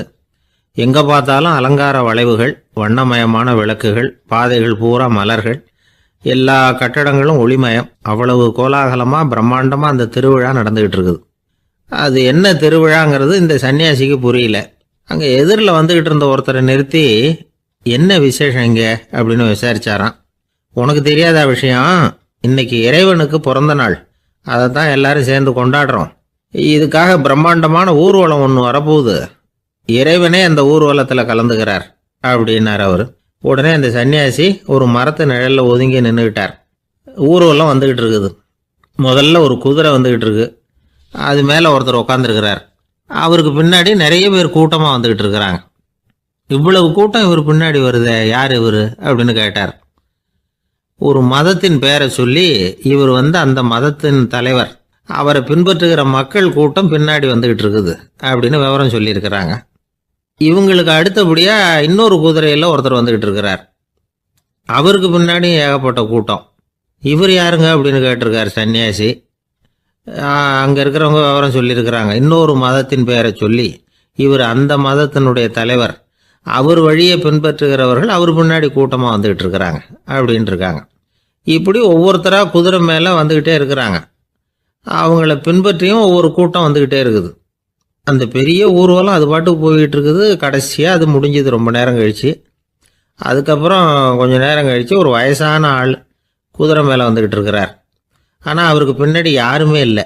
அவர் பரிதாபமாக தனியாக வந்துக்கிட்டு இருக்கிறார். அவர் அந்த ஊர்வலத்தை சேர்ந்தவரா இல்லையாங்கிறதே தெரியல. இவர் யார், இவர் ஏன் இப்படி தனியாக வந்துக்கிட்டு இருக்கிறார் அப்படின்னு கேட்டிருக்கார் அந்த சன்னியாசி. என்னது இப்படி கேட்குறீங்க? இவர் தான் கடவுள். இவருக்காக தான் இன்னைக்கு இந்த ஊர்வலமே நடக்குது. இவருக்கு தான் இன்னைக்கு பிறந்த நாள். முன்னாடி போகிற ஊர்வலம் பூரா இவருடைய பிறந்த நாளை கொண்டாடுறதுக்காக தான் அப்படின்ட்டுருக்காங்க. இதை கேட்டதும் அந்த சன்னியாசிக்கு திடுக்குன்னு தூக்கி போட்டிருக்கு. இது வரைக்கும் கனவு கண்டுகிட்டு இருந்தவர் முடிச்சுக்கிட்டார். அதுக்கப்புறம் தான் யோசித்து பார்த்துருக்கார். உண்மைதான், மக்கள் எல்லாரும் வந்து பக்தி மார்க்கத்தில் போகிறதா நினச்சிக்கிட்டு பாதம் மாறி போய்கிட்டு இருக்கிறாங்க. கடவுளை பின்பற்றுவதாக நினைக்கிறாங்க பக்தர்கள். ஆனால் கடவுளுக்கு பின்னாடி யாருமே இல்லை. இன்னமும் இயல்பாக இதை பற்றி யோசித்து பார்த்தா உண்மைக்கு பின்னாடி தான் நான் போய்கிட்டு இருக்கேன் அப்படின்னு நிறைய பேர் சொல்கிறாங்க. ஆனால் அந்த உண்மை வந்து அனாதையாக போய்கிட்டு இருக்குது. அப்படி ஆயிட்டுது உலகம். இந்த காலத்துலேயும் ஒரு ஊர்வலம். ஒரு பெரிய மனுஷருக்கு பிறந்த நாள் விழா. அவர் குதிரை மேலே ஏறி முன்னாடி போய்கிட்டு இருக்கிறார். அவருக்கு பின்னாடி ஒரு 100 பேர் தொண்டர்கள் அவங்க பாட்டுக்கு போகிறாங்க. எல்லாம் பணம் கொடுத்து ஏற்பாடு பண்ணவங்க.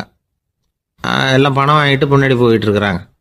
கொஞ்சம் தூரம் நடந்ததும் கால் வலிக்க ஆரம்பிச்சுட்டுது. ஒவ்வொருத்தரும் அப்படியே ஒதுங்க ஆரம்பிச்சிட்டாங்க. அதான் முன்னாடியே பணம் கிடைச்சிட்டுதே, இனிமேல் ஒதுங்கினா என்னன்னு ஒதுங்கிட்டாங்க. ஒரு கட்டத்தில் குதிரையில் போகிறவர் தற்செயலாக திரும்பி பார்க்குறாரு. பின்னாடி யாருமே இல்லை. எல்லாரும் ஓடி போயிட்டாங்க. ஒரே ஒரு ஆள் மட்டும் ரொம்ப விசுவாசமாக பின்னாடி நடந்து வந்துக்கிட்டு இருந்தான். ஏன்ப்பா நீ மட்டும் வந்துக்கிட்டு இருக்கிறியா, நீ வீட்டுக்கு போகலையான்னு கேட்டிருக்காரு அவர். நீங்கள் அந்த குதிரையையும் அதுக்குள்ள வாடகை பணத்தையும் கொடுத்துட்டீங்கன்னா நானும் போயிடுவேன் அப்படின்னு நானா இந்த ஆள்.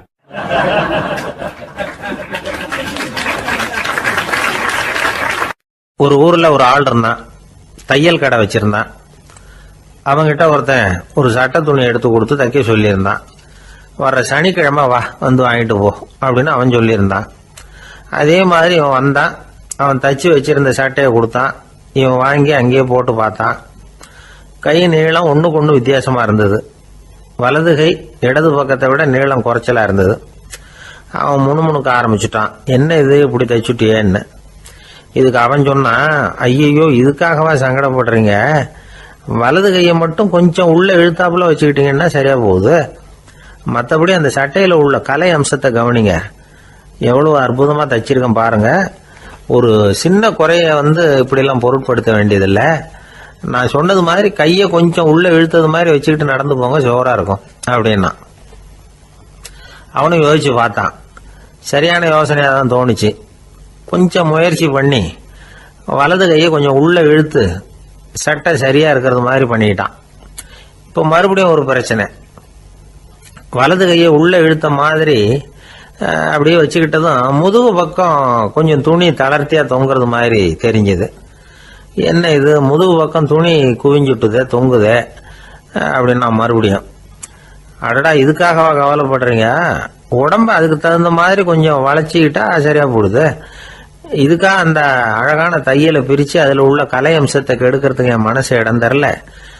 எவ்வளவுக்கு தளர்த்தியா இருக்கோ அவ்வளவுக்கு கொஞ்சம் உடம்ப வளைச்சி அப்படி குனிஞ்சது மாதிரி போங்க போதும் அப்படின்னா. அதுவும் நல்ல யோசனையாக தான் பட்டுது இவனுக்கு. சரின்னு சொல்லிவிட்டு புறப்பட்டான். தெருவில் இறங்கினான். கையை கொஞ்சம் உள்ளே இழுத்தான். உடம்ப கொஞ்சம் முன்னால் வளைச்சான். சட்டைக்கு தகுந்த மாதிரி உடம்ப பண்ணிக்கிட்டான். மெதுவாக நடந்து போகிறான். இப்போ எதிரில் இன்னொருத்தன் வரான். இவனை பார்க்குறான். இவன் போட்டிருக்கிற சட்டையை பார்க்குறான். ஆஹா அற்புதம்ங்கிறான். சும்மா சொல்லக்கூடாது, ரொம்ப நல்லா இருக்குது. நிச்சயமா இது வந்து இந்த ஊர் மேலே தெருவில் இருக்கிற ஒருத்தன் இருக்கானே அவன் தைச்சதாக தான் இருக்கணும் அப்படின்னா. இதை கேட்டதும் அவனுக்கு ஆச்சரியம். எப்படி அவ்வளவு கரெக்டாக கண்டுபிடிச்சிங்க அப்படின்னு கேட்டிருக்கான். இதுக்கு அந்த வழிபோக்கன்னு சொன்னானா, அவன் ரொம்ப கெட்டிக்காரன். உங்களை மாதிரி உடம்பும் கையும் வளைஞ்சு போன ஒரு ஆசாமிக்கு அவனை தவிர வேற யாராலேயும் இவ்வளவு பொருத்தமான ஒரு சட்டையை தைக்க முடியாது அப்படின்னானா. பாருங்க, அவனுக்காக இவன் அனுசரிக்க போய் இவனோட நிலைமை எப்படி ஆயிடுது பாருங்க.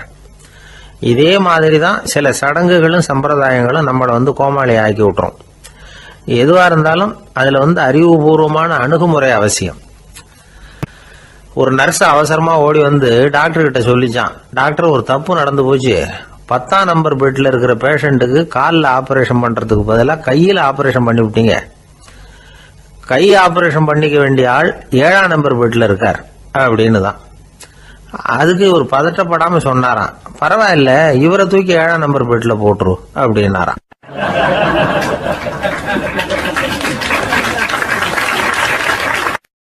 ஒரு ஊர்ல ஒருத்தர் இருந்தார், ரொம்ப நல்லவர்.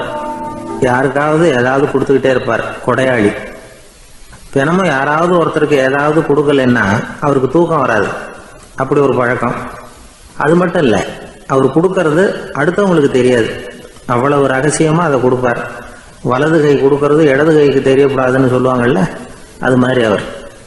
ஒரு நாள் ராத்திரி அவர் ஏற்கனவே தயாரா கட்டி வச்சிருந்த பணம் முடிச்ச கையில் எடுத்துக்கிட்டு வீட்டை விட்டு வெளியில வந்தார். தெருவில் இறங்கி நடந்தார். இன்னைக்கு யாருக்கு தர்மம் செய்யறது அப்படின்னு யோசனை பண்ணிட்டு இருட்டில் நடந்து வந்துகிட்டு இருக்கிறார். யாரோ ஒருத்தர் எதிரில் வர்றது மாதிரி தெரிஞ்சுது.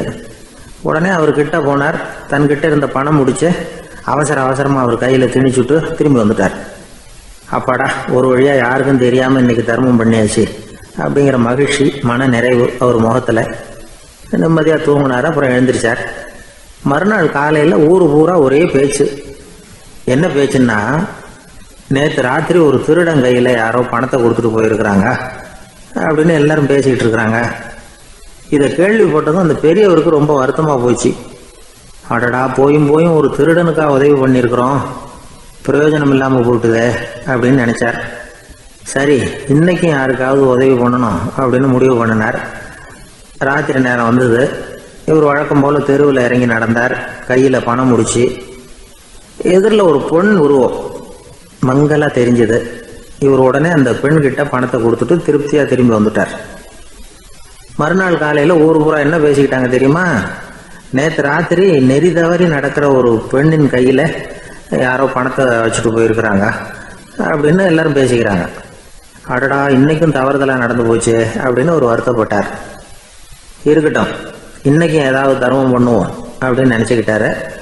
3வது நாள் ராத்திரியும் புறப்பட்டார். இப்பவும் எதிரில் ஒருத்தர் வந்தார். இவர் பணத்தை கொடுத்தார், திரும்பி வந்துட்டார். மறுநாள் மக்கள் என்ன பேசிக்கிட்டாங்கன்னா, நேற்று ராத்திரி ஒரு செல்வந்தர் கையில யாரோ பணத்தை கொடுத்துட்டு போயிருக்கிறாங்க அப்படின்னு பேசிக்கிட்டாங்களாம். அவருக்கு ரொம்ப வருத்தமா போட்டுது. என்ன இது தினம் இப்படி ஆகிட்டு இருக்குதே அப்படின்னு நினைச்சுக்கிட்டே படுத்து தூங்கினார். அன்னைக்கு ராத்திரி ஒரு கனவு. அந்த கனவுல இறைவன் வந்து சொன்னாராம், இதை பாருப்பா, நீ கொடுத்த தர்மம் வீணா போயிடல. உன்கிட்ட பணம் வாங்கின அந்த திருடன் திருந்திட்டான், அந்த பொண்ணும் திருந்திட்டா, அந்த செல்வந்தனும் கொடையாளி ஆயிட்டான், எல்லாருக்கும் உதவி பண்ண ஆரம்பிச்சுட்டான் அப்படின்னு சொன்னாராம். இந்த கதையை சொன்னவர் யாருன்னா நபிகள் நாயகம். இதுல உள்ள கருத்து என்னன்னா, நல்ல மனசோட தர்மம் பண்ணுனா அது வீணா போறதில்லை. இன்னொரு கருத்து, தர்மம் வந்து தன்னை மட்டுமல்ல அடுத்தவங்களையும் தீமையிலிருந்து காப்பாற்றும். இதுதான் நாம புரிஞ்சுக்க வேண்டியது. இந்த காலத்திலேயும் இது மாதிரி சில சம்பவங்கள் நடக்கிறது உண்டு. ஒரு பெரியவர் இருட்டில் நடந்து வந்துகிட்டு இருந்தாரு. எதிரில் வந்த ஒருத்தன் வலுக்கட்டாயமா ஒரு கையை பிடிச்சி ஒரு பண முடிப்பை கொடுத்து வச்சுக்க சொல்லிவிட்டு விலகி போயிட்டான். பெரியவருக்கு ஆச்சரியம், இந்த காலத்திலையும் இப்படி வலது கை கொடுக்கறது இடது கைக்கு தெரியக்கூடாதுன்னு நினைக்கிற கொடையாளிகள் உண்டு போல இருக்கு அப்படின்னு யோசனை பண்ணிக்கிட்டே நடந்தார். கொஞ்ச தூரம் போயிருப்பாரு. அதுக்குள்ள அதே ஆள் திரும்பி வந்தான்.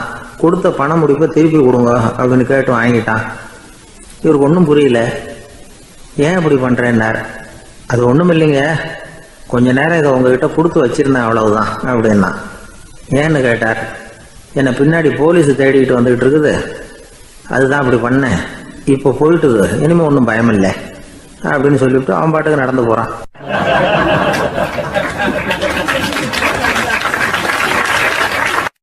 தான் மட்டும் வாழ்ந்தா போதும் அப்படின்னு நினைக்கிறவங்க உண்டு. தானும் வாழணும், அடுத்தவங்களும் வாழணும் அப்படின்னு நினைக்கிறவங்களும் உண்டு. முதல்ல சொன்ன வகையை சேர்ந்த மனிதர்கள் எப்படி தெரியுமா? எப்படியாவது தான் மட்டும் வாழ்ந்தால் போதுங்கிற நினைப்பு தான் எப்பவும் அவங்களுக்கு இருக்கும். தங்களுடைய வளர்ச்சிக்கு எது தடையா இருந்தாலும் சரி, யார் தடையா இருந்தாலும் சரி, அதை அழிச்சுட்டு தான் மறுவேலை பார்ப்பாங்க. அவங்கெல்லாம் பாவ காரியங்களுக்கு தயங்குறதே இல்லை. அப்படிப்பட்ட வாழ்க்கை அவங்களுக்கே இடைஞ்சல அமைஞ்சு விடுறது உண்டு. அதை விளக்கறதுக்கு ஒரு கதையும் உண்டு. ஒரு ஊர்ல அப்படிப்பட்ட ஆள் ஒருத்தன் இருந்திருக்கான். நிறைய பாவங்களை செஞ்சவன். அதன் காரணமா நரகப்படுகொழியில விழுந்துட்டான். நரகப்படுகுழிங்கிறது ஒரு பெரிய கிணறு மாதிரி. ஏற்கனவே பாவம் செஞ்சவங்க நிறைய பேர் அதில் விழுந்து கிடக்குறாங்க. உள்ள ஏகப்பட்ட சத்தம், எல்லாம் அந்த பாவாத்மாக்கள் போடுற சத்தம். இப்போ விழுந்தானே இவனும் சத்தம் போட்டான். இவன் போடுற சத்தம் கொஞ்சம் அதிகமாக கேட்டுது. இந்த கிணத்துக்கு பக்கத்தில் புத்தர் உட்கார்ந்துருக்கிறார். அவர் காதில் இவன் போடுற சத்தம் விழுந்தது. உடனே அந்த கிணத்தடிக்கு போனார், குனிஞ்சு பார்த்தார். சாமி என்னை காப்பாத்துங்க அப்படின்னு கத்தனா இவன். புத்தர் அவனை கொஞ்சம் கவனிச்சு பார்த்தார். மனித சமுதாயத்துக்கு அவன் என்னென்ன கெடுதல் பண்ணியிருக்கிறாங்கிற விவரம்லாம் அவர் மனக்கண்ணில் தெரிஞ்சது. அவருக்கு எல்லாம் புரிஞ்சு போச்சு. இருந்தாலும் அவனை காப்பாத்துறதுக்கு ஏதாவது வழி உண்டா அப்படின்னு யோசிச்சார். அவன் தன்னுடைய வாழ்நாளில் ஏதாவது நல்லது செஞ்சிருக்கானா அப்படின்னு பார்த்தார். ஒரே ஒரு சமயம் அவன் தன்னுடைய காலடியில மிதிபட இருந்த சிலந்தியை மிதிக்காமல் தாண்டி போயிருக்கிறான். இந்த ஒரு காரியத்துக்காக அவனை கரையேற்ற முடியுமா அப்படின்னு நினைச்சார். அவ்வளவுதான். உடனே அவர் கையில ஒரு சிலந்தி வந்து உட்கார்ந்துதான். அதுகிட்ட இருந்து நூல் இழை வெளிவர ஆரம்பிச்சது. அந்த நூல் இழை கிணற்று ஆழம் வரைக்கும் அப்படியே நீண்டுகிட்டே போச்சான். புத்தர் பார்த்தார். இந்த நூலை பிடிச்சிக்கிட்டு மேலே ஏறி வா அப்படின்னார். என்னங்க சொல்றீங்க, இந்த சிலந்தி நூல் என்ன தாங்குமான்னு கத்தனான். எல்லாம் தாங்கும், அதை பிடிச்சிக்கிட்டு ஏறி வா அப்படின்னார். சந்தேகத்தோடவே அவன் அந்த நூல் இழைய பிடிச்சி இழுத்து பார்த்தா ரொம்ப வலுவா இருந்தது. அவனுக்கு ஆச்சரியம். அதை பிடிச்சிக்கிட்டே மெதுவா மேலே ஏறி வர ஆரம்பிச்சிட்டான். பாதி தூரம் ஏறி வந்திருப்பான். அப்போ அவன் காலுக்கு கீழே ஏதோ சத்தம். என்னன்னு குனிஞ்சு பார்க்கறான். கீழே கிடந்தவங்க சில பேரும் அந்த நூலை பிடிச்சி மேலே வந்துகிட்டு இருக்கிறாங்க. இவனுக்கு கோபம் வந்துட்டுது. தன்னுடைய இடுப்புல வச்சிருந்த கத்தியை எடுத்து தன்னுடைய காலுக்கு கீழே நூல் இழையை அப்படியே வெட்டி விட்டுட்டான். இனிமே நாம மட்டும்தான் மேலே ஏறி வந்துடணும் அப்படின்னு நினைச்சுக்கிட்டான். ஆனா நடந்தது என்ன தெரியுமா? மொத்த நூல் இழையும் அப்படியே அருந்து கீழே விழுந்துட்டுது. அவனும் பொத்துன்னு கீழே விழுந்துட்டான். மறுபடியும் கத்த ஆரம்பிச்சுட்டான். ஏற்கனவே அவன் செஞ்சிருந்த ஒரு சிறு கருணை அந்த நூல் இழைக்கு உறுதியை கொடுத்தது. இப்போ அவன் செஞ்ச பாவம் அந்த நூல் இழைய வலுவிழக்க செஞ்சுட்டுது. அடுத்தவங்களும் வாழணுங்கிற எண்ணம் அவனுக்கு இருந்திருந்தா இப்போ அவனும் கரையேறி வந்திருப்பான், மற்றவங்களும் சௌக்கியமா வந்து சேர்ந்திருப்பாங்க. அதனால நாமும் வாழணும், அடுத்தவங்களும் வாழணும் அப்படின்னு நினைக்கிறவன் வாழ்க்கையில சீக்கிரம் முன்னுக்கு வந்துடுவான். ஒருத்தன் ஒரு டாக்டர் கிட்ட போனான், மருந்து வாங்கினான். வாங்கி கொண்டாந்து பேசாம வச்சுட்டான், சாப்பிடல. அப்புறம் எதுக்காகப்பா போய் அவர்கிட்ட மருந்து வாங்கினேன் அப்படின்னு கேட்டாங்க. டாக்டர் வாழணும் இல்லையா, அதனாலதான் அப்படின்னா. அவர் கொடுத்த மருந்து நீ ஏன் சாப்பிடல அப்புறம் அப்படின்னு கேட்டாங்க. நான் வாழணும் இல்லையா, அதுக்காக தான் அப்படின்னா.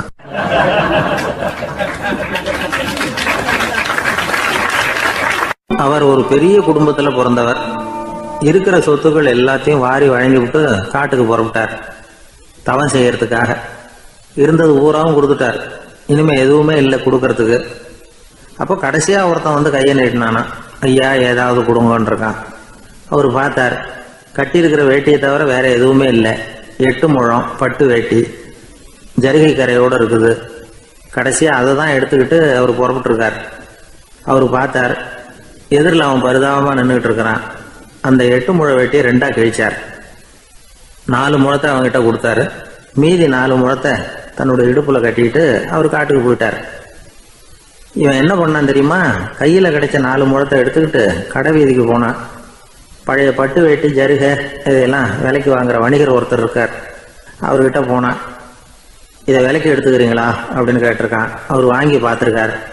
ஆஹா, இது ரொம்ப அருமையான வேட்டி, விலை உயர்ந்த ஜருகை, இது ஏது உனக்கு அப்படின்னு கேட்டாரான். அவன் நடந்தது சொல்லியிருக்கான்.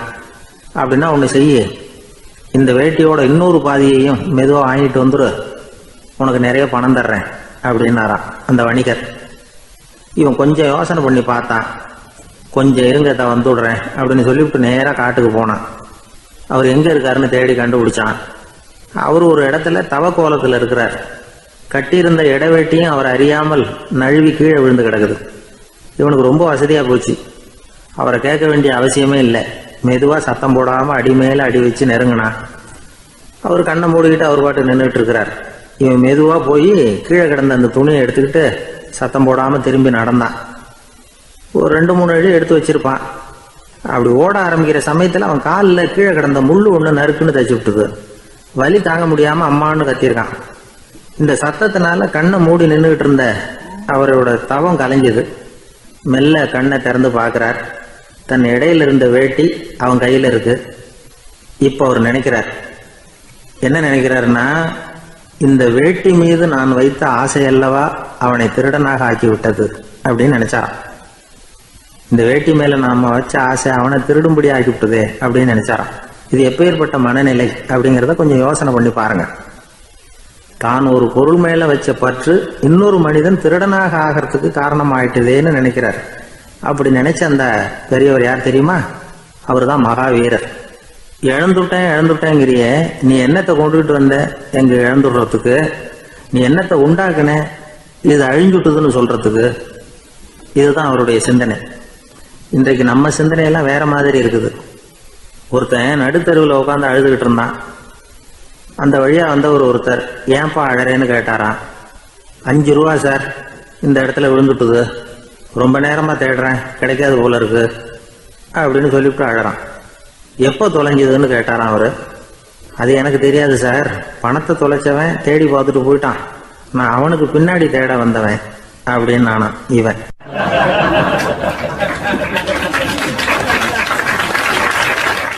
ஒரு ஊர்ல ஒரு ஆள் இருந்தான். அவன் ஒரு நாள் கோயிலுக்கு போனான். கடவுள்கிட்ட வேண்டிக்கிட்டான், எனக்கு ஒரு 1,00,000 ரூபா நீ கொடுத்தா நான் உன் சன்னதியில் ஒரு தேங்காய் உடைக்கிறேன் அப்படின்னு வேண்டிக்கிட்டான். கடவுள் பார்த்தார். உடனே அவன் கண் முன்னாடி தோன்றினார். இந்தா நீ கேட்ட 1,00,000 ரூபாய் அப்படின்னு சொல்லி அவன் கையில் பணத்தை கொடுத்துட்டு மறைஞ்சிட்டார். இவனால் நம்பவே முடியல. இவ்வளவு சுலபமாக கிடைக்கும்னு தெரிஞ்சிருந்தா அனாவசியமாக ஒரு தேங்காய் உடைக்கிறேன்னு வேண்டியிருக்க வேண்டியது இல்லையே அப்படின்னு நினச்சான். இருந்தாலும் வேண்டுதலை நிறைவேற்ற வேண்டியது கடமை. அதுக்காக என்ன பண்ணால், பக்கத்தில் ஒரு கடைக்கு போனான். ஒரு தேங்காயை கையில் எடுத்தான். இது என்ன விலைன்னு கேட்டான். 5 ரூபான்னார் கடையில் இருந்தவர். அதிகமாக இருக்குதே விலைன்னா.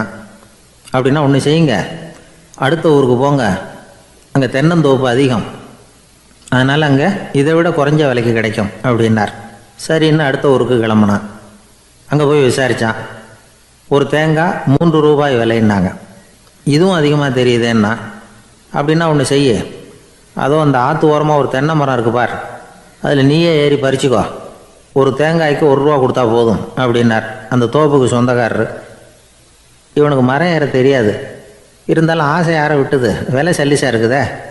ஆற்று ஓரம் போனால் தட்டு தடுமாறி அந்த மரத்தில் ஏறினா அந்த தென்னை மரம் வளைஞ்சி ஆற்று பக்கம் போய் அப்புறம் நிமிர்ந்து இருந்தது. அதாவது மரத்தின் உச்சி சரியாக ஆற்றுக்கு நடுவில் இருந்தது. ஆற்றுல வெள்ளம் கரபுரண்டு ஓடிக்கிட்டு இருக்கு.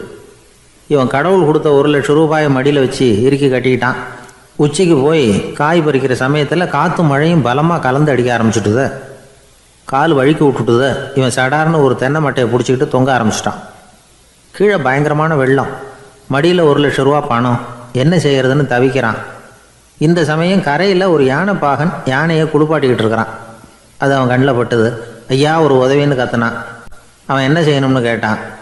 உன் யானையை மெதுவாக இங்கே அழைச்சிட்டு வா, எனக்கு நேராக கீழே நிறுத்து, என் காலை பிடிச்சி மெதுவாக கீழே இறக்கி விட்டுரு, என் மடியில் இருக்கிற பணத்தில் உனக்கு 10,000 ரூபா தரேன் அப்படின்னா. அவன் பார்த்தான். காலை கையை பிடிச்சா கூட எவனும் இந்த காலத்தில் 10 ரூபாய்க்கு மேலே தரமாட்டேங்கிறான், இவன் காலை பிடிச்சா 10,000 தர்றேங்கிறான் அப்படின்னு யோசனை பண்ணான். உடனே யானையை கொண்டுட்டு போனான். அவனுக்கு நேராக கீழே நிறுத்தினான். அவன் காலை பிடிச்சான். அவ்வளவுதான். அந்த நேரம் பார்த்து யானை மெதுவாக நடந்து அப்பால் போட்டுது. இப்போ யானை பாகன் அவன் காலை கெட்டியாக பிடிச்சிக்கிட்டு தூங்குறான். பரிதாபமாக மேலே பார்க்குறான். அவன் மட்டையை பிடிச்சிக்கிட்டு தூங்குறான். இப்போ யானை பாகன் சொல்கிறான், தம்பி மட்டையை விட்டுறாத, கெட்டியாக பிடிச்சிக்கோ, நான் உனக்கு 10,000 ரூபா தரேன், இதோ மடியில் தான் வச்சுருக்கேன்னா. மேலே தொங்குறவனுக்கு இந்த நிலைமையிலேயும் ஒரு சந்தோஷம், மேற்கொண்டு ஒரு 10,000 ரூபா நமக்கு கிடைக்கும் போல இருக்கே அப்படின்னு. இந்த சமயத்தில் ஒருத்தன் ஒட்டகத்தை ஓட்டிகிட்டு வந்தான் அந்த பக்கமாக குளிப்பாட்டுறதுக்கு. யானை பாகம் பார்த்துட்டான். ஐயா ஒட்டகக்காரரே, அதை இங்கே கொண்டுட்டு வா, எங்கள் காலை பிடிச்சி பத்திரமா இறக்கி விடு, நாங்கள் பணம் கொடுக்குறோம்னா. அவனும் பணத்துக்கு ஆசைப்பட்டு வந்தான். அவன் காலை பிடிக்கிற சமயம் ஒட்டகமும் நழுவி போட்டுது. இப்போ 3 பேருமே வரிசையாக தொங்குறாங்க. ஒட்டகக்காரன் கத்துறான், தம்பி மட்டையை விட்டுறாத, கெட்டியாக பிடிச்சிக்கோ, நான் என் மடியில் இருக்கிற 5,000 உனக்கு தந்துடுறேன்னா. மேலே தொங்குறவனுக்கு இன்னமும் சந்தோஷம், இவனும் பணம் தர்றேங்கிறான். அப்படின்னா இன்றைக்கி நமக்கு மொத்த பண வரவு எவ்வளவு அப்படின்னு ஒவ்வொன்றா கூட்டி பார்க்க ஆரம்பித்தான். மனக்கணக்கு சரியாக வரல. அதனால் அப்படியே விரலை விட்டு எண்ண ஆரம்பித்தான். அவ்வளவுதான், மட்டையை விட்டுட்டு கை நழுவி வந்துட்டுது. 3 பேரும் பொத்துன்னு ஆற்றுல விழுந்தாங்க. படாத பாடுபட்டு தட்டு தடுமாறி கரைக்கு வந்து சேர்ந்தாங்க. 3 பேர் மடியில் இருந்த பணமும் ஆத்தோட போட்டுது. பேராசை பெருநஷ்டம் அப்படின்னு ஒரு பழமொழி இருக்குல்ல, அதை விளக்கறதுக்காக சொல்லப்பட்ட கதை இது. இந்த காலத்தில் ஒருத்தர் ஒரு நீச்சல் குளத்தில் நீச்சல் அடிச்சுக்கிட்டு இருக்கிறார். காவலுக்கு இருந்தவர் அதை கவனிச்சுட்டார். கரையிலேருந்து சத்தம் போட்டாராம், இதோ பாருங்க, இங்கே ராத்திரி 8 மணிக்கு மேலே நீச்சல் அடிக்கிறது சட்டப்படி குற்றம், அதுக்கு அனுமதி கிடையாது, தெரியாதா உங்களுக்கு அப்படின்னாராம். இதுக்கு அவர், ஐயையோ நான் நீச்சல் அடிக்க வந்தவன் இல்லைங்க, சும்மா சுற்றி பார்க்க வந்தவன், தடுமாறி குளத்தில் விழுந்துட்டேன், நீச்சல் தெரியாது, அதனால் தத்தளிச்சுக்கிட்டு இருக்கிறேன் அப்படின்னு கத்துனாராம். கரையில் இருந்தவர் பார்த்தார், ஓ அப்படின்னா சரி, அதுக்கு ஒன்றும் தடை இல்லை அப்படின்னு சொல்லிவிட்டு அவர் பாட்டு நடந்து போயிட்டாராம்.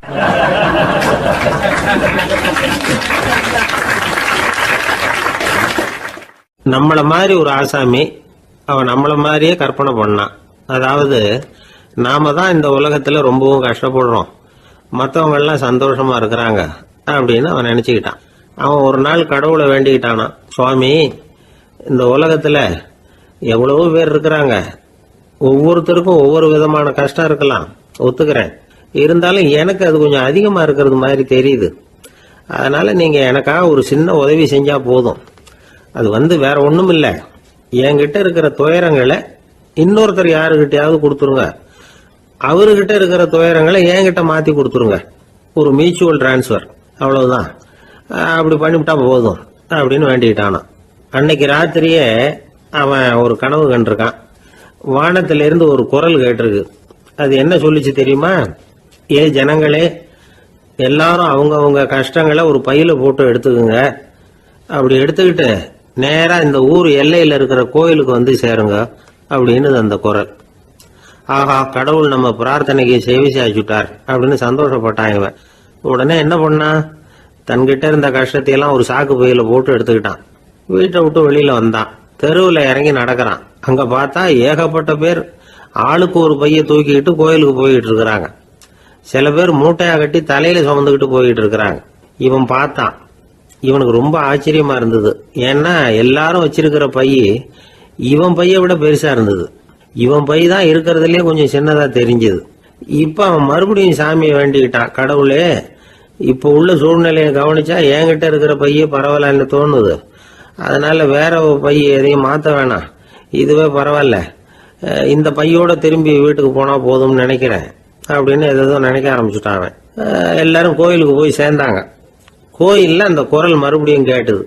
எல்லாரும் அவங்கவுங்க பைகளை சோகத்துல தொங்க விடுங்க, திடீர்னு விளக்குகள் அணையும், மணி அடிக்கப்படும், அதுதான் அடையாளம். அந்த சமயத்துல இருட்டுல உங்களுக்கு வேண்டிய பைய நீங்க மாத்தி எடுத்துக்கலாம், தேர்ந்தெடுத்துக்கலாம். வெளிச்சம் இருக்கிறப்பவே உங்களுக்கு பிடிச்ச பைக்கு பக்கமா பார்த்து நீங்க நின்னுக்கலாம் அப்படின்னு சொல்லி விவரம் சொல்லிச்சான் அந்த குரல். அப்படி சொன்னதுக்கு அப்புறம் திடீர்னு விளக்கு அணைஞ்சுது, மணி அடிச்சுது. கொஞ்ச நேரம் கழிச்சு மறுபடியும் விளக்குகள்லாம் எரிஞ்சுது. இப்போ பார்த்தா எல்லாரும் அவங்கவுங்க பையையே கெட்டியா பிடிச்சிட்டு நிக்கிறாங்க. இவனும் அப்படியே நிக்கிறான். இவன் மெதுவா பக்கத்துல நிக்கிறவங்க கிட்ட கேட்டானா, ஏன் நீங்க பைய கையிலேயே வச்சிருக்கிறீங்க, செவுத்துல மாட்டலையா அப்படின்னு கேட்டிருக்கான். இல்லப்பா, நீ ஏன் கையிலேயே வச்சிருக்கிறியோ அதே காரணத்துக்காக தான் நாங்களும் வச்சிருக்கிறோம். நம்ம கவலைகளை பத்தி நமக்கு ஓரளவுக்காவது தெரியும், ஆனா மற்றவங்க கவலைகள் நமக்கு பரிச்சயம் இல்லாதவை, பழக்கம் இல்லாதது. அதனால நமக்கு தெரிஞ்ச கவலைகளை சமாளிக்கிறது சுலபம். தெரியாததை சமாளிக்கணும்னா மறுபடியும் ஆரம்பத்தில இருந்து ஆரம்பிக்கணும். அதனால பழைய நண்பர்களோட வாழறது தான் மேல் அப்படின்னு ஆனான். அதுக்கப்புறம் அவன் தன்னோட பைய போதும்னு வீட்டுக்கு திரும்பி வந்துட்டானான். இது ஒரு பெரியவர் சொல்லி இருக்கிற கதை. அதனால நம்ம கிட்ட இருக்கிற கஷ்டங்கள் தான் பெருசு, அதை இன்னொருத்தங்கிட்ட கொடுத்துட்டு மாத்திக்கலாம் அப்படின்னு நினைக்கிறது தப்பு. இதே மாதிரி இன்னொரு சம்பவம். ஒரு ஊர்ல ஒரு நாள் ராத்திரி ஆகாயத்திலிருந்து கடவுள் குரல் கேக்குது. இந்த ஊர்ல இருக்கிற ஜனங்கள்லாம் கொஞ்சம் கவனிங்க, உங்களுக்கு ஒரு செய்தி. அதாவது இங்க இருக்கிற ஜனங்கள்லயே கொஞ்சம் கூட கவலையே இல்லாத ஆள் யாருன்னு எனக்கு தெரியணும். அதனால எல்லாரும் அவங்க கவலைகளை ஒரு பையில போட்டு எடுத்துக்கிட்டு கோயிலுக்கு வாங்க அப்படின்னாரு கடவுள். உடனே வரிசையா எல்லாரும் வர ஆரம்பிச்சாங்க. எல்லார் கையிலயும் பை இருந்தது, சின்னதும் பெருசுமா. கவலையே இல்லாத ஆள் யாருன்னு தேடினார் கடவுள். ஒரே ஒரு ஆள் மட்டும் கையில எதுவும் இல்லாம வெறும் கையை வீசிக்கிட்டு ரொம்ப ஜாலியா நடந்து வந்துகிட்டு இருந்தான். கடவுள் அவங்க கிட்ட போனார். ஏப்பா உனக்கு கவலையே இல்லையா அப்படின்னு கேட்டார். எனக்கும் சில கவலைகள்லாம் உண்டு அப்படின்னானா அவன். எங்க அதெல்லாம்னு கேட்டிருக்காரு கடவுள். பின்னாடி லாரியில வந்துகிட்டு இருக்கு அப்படின்னானா அவன்.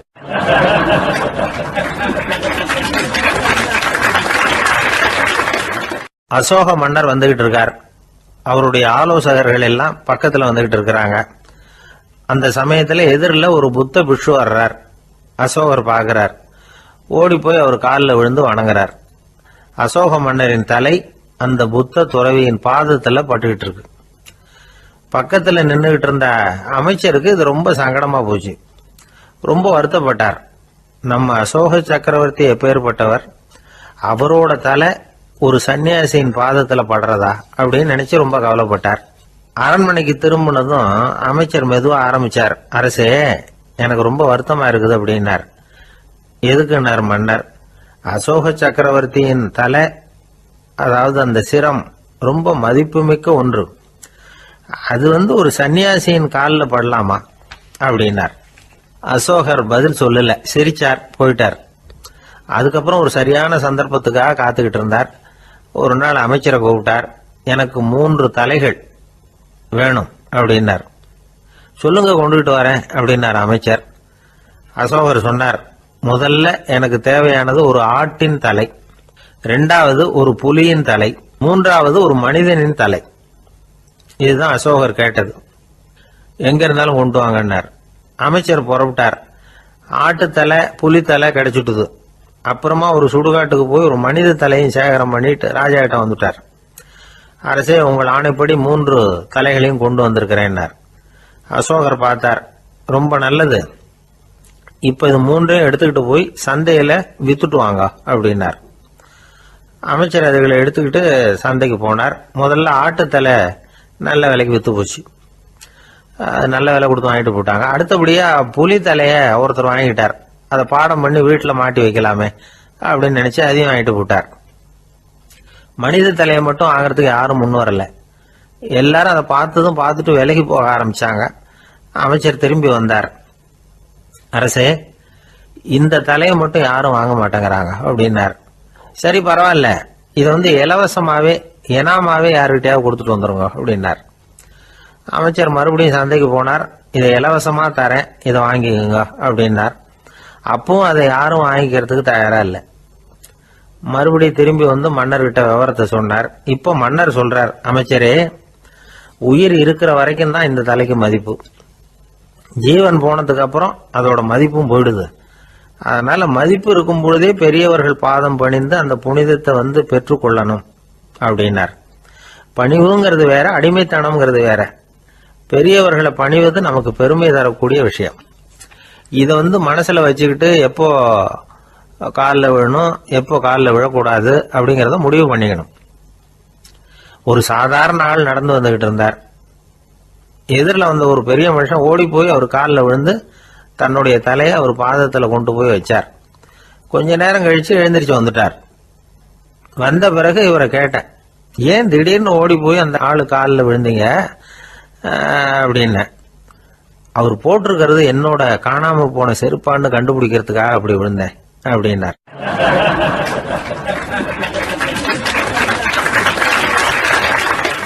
ஒரு காட்டுல ஒரு நரி இருந்தது. ஒரு நாள் காலை நேரம் அது தன்னுடைய இருப்பிடத்திலிருந்து வெளியில வந்தது. கொஞ்ச தூரம் நடந்து வந்தது. அப்பதான் அது தன்னோட நிழலை கவனிச்சு பார்த்தது. பார்த்தா அது ரொம்ப நீளமா பெருசா இருக்குது. காலை நேரத்துல நிழல் அப்படித்தானே இருக்கும். ஆனா அந்த நரிக்கு அந்த விஷயம் தெரியல. தன்னுடைய நீண்ட பெரிய நிழலை பார்த்து ஆச்சரியப்பட்டது. ஆஹா, நாம இவ்வளவு பெருசாவா இருக்கிறோம் அப்படின்னா என்னுடைய காலை சாப்பாட்டுக்கு ஒரு யானை இல்லைன்னா ஒரு ஒட்டகம் கிடைச்சாதான் சரியா இருக்கும் போல இருக்கு அப்படின்னு முடிவு பண்ணிக்கிட்டது. உடனே ஒரு யானை அல்லது ஒட்டகத்தை தேடி அலைஞ்சது, எங்க கிடைக்கும்னு. கிடைக்கவே இல்லை. மத்தியானம் 12 மணி ஆயிட்டுது. பசியோட அலையுது. இப்ப தன்னோட நிழலை பார்த்தது. அது மத்தியான நிழல் எப்படி இருக்கும், அது ரொம்பவும் குறுகி போய் தெரிஞ்சது. உடனே அந்த நரி என்ன நினைச்சுக்கிட்டு தான் தெரியுமா, காலை ஆகாரம் சாப்பிடாததுனால நம்ம உடம்பு இப்படி அழிச்சு போட்டுதே அப்படின்னு நினைச்சுக்கிட்டு தான். கொஞ்ச நேரம் கழிச்சு மறுபடியும் தன்னுடைய நிழலை பார்க்குது. அது இன்னமும் குறுகி போய் காலடியிலேயே வந்துட்டுது. அதுக்கு பயமா போயிடுது. ஐயோ இன்னும் கொஞ்ச நேரத்துல நாம இறந்துருவோம் போல இருக்க, இப்ப என்ன செய்யறது? இந்த சமயத்துல ஒரு எறும்பு கிடைச்சா கூட போதும், அதை நம்ம காலை ஆகாரமா நினைச்சு சாப்பிட்டுள்ளாமே அப்படின்னு நினைச்சுதான். நம்முடைய நிழல் கூட நம்மள மாதிரியே தான் அடிக்கடி மாறிக்கிட்டே தான் இருக்குது. அது எப்பவும் ஒரே மாதிரி இருக்கிறது இல்ல. மனிதனுக்கு ஏற்படுகிற தன்முனைப்பு இருக்கு பாருங்க, ஈகோ, அது கூட ஒரு நிழல் மாதிரி தானா. அப்படி நினைக்க ஆரம்பிச்சுட்டா அதனால ஏதும் பிரச்சனை வராதான். தன்முனைப்பை நிழல் போலவே ஏற்றுக்கொள்ளுங்கள் அப்படிங்கிறது பெரியவங்க கருத்து. ஒரு காரியத்தை வெற்றிகரமா நல்ல விதமா செஞ்சு முடிக்கிறோம்னு வச்சுக்கோங்க, அந்த சமயத்துல ஒரு வித நுட்பமான தற்பெருமை நமக்குள்ள உண்டாகுது. இது இயற்கையானது, அதனால இது மேல பற்று வைக்கக்கூடாது. அப்படி வைக்க ஆரம்பிச்சுட்டா அந்த தற்பெருமை ஒரு நிரந்தர விருந்தாளியா நம்ம கிட்ட தங்கிக்கும். நம்ம நிழல் எப்படின்னு பாருங்க, நாம நடக்கும் பொழுது நம்ம பின்னாடியே வரும். தன்முனைப்பையும் அப்படியே நினைச்சுக்குங்க. நிழல் யாருக்கும் எந்த பிரச்சனையையும் உண்டாக்குறது இல்லை. ஆனா அந்த நிழலை கண்டே நாம பயப்பட ஆரம்பிச்சுட்டா நாம எதுலையும் வெற்றி காண முடியாது. நிழலோட சண்டை போடக்கூடாது. அது மாதிரி தன்முனைப்போடவும் நாம சண்டை போட வேண்டியதில்லை. இல்லாத ஒன்றோடு சண்டை போடுறது எப்படின்னா, அது இருட்டோட சண்டை போடுறது மாதிரி. நாம நிழல் கிடையாது, நம்ம கிட்ட இருக்கிற தன்முனைப்பு ஒரு நிழல். நம்ம நிழலையும் நமக்கு சமமா பாக்குறோம் பாருங்க, அங்கதான் சிக்கலே ஆரம்பம். இப்போ நாம நடந்து போய்கிட்டு இருக்கிறோம், நம்ம நிழல் தரையில விழுது. யாரோ ஒருத்தர் நம்ம நிழல் மேல காலை வச்சு நடந்து போறார். உடனே அவர்கிட்ட சண்டைக்கா போறோம், ஏண்டா என் நிழலை மிதிச்ச அப்படின்னு. நமக்கு தெரியும் அது நிழல் தாங்கிறது. அவர் உங்க மேல நடக்கல, உங்களுடைய நிழல் மேலதான் நடக்கிறார். அது மாதிரி உங்க தன்முனைப்பின் மேல யாராவது நடந்தா உங்களை அவமானப்படுத்துறதா நினைக்கிறீங்க. காரணம், நாமளும் நம்ம தன்முனைப்பும் ஒண்ணுங்கிற நினைப்பு தான் காரணம், மற்றபடி வேற ஒண்ணும் கிடையாது. நம்ம நிழல் மேல நடக்கிறவர் நம்மளை காயப்படுத்துறது இல்லை. தன்முனைப்பை வேண்டாத ஒன்னாவும் பார்க்க வேண்டியதில்லை. அது இயற்கை. நிழலை உங்க முன்னாடி வைக்க வேணாம்,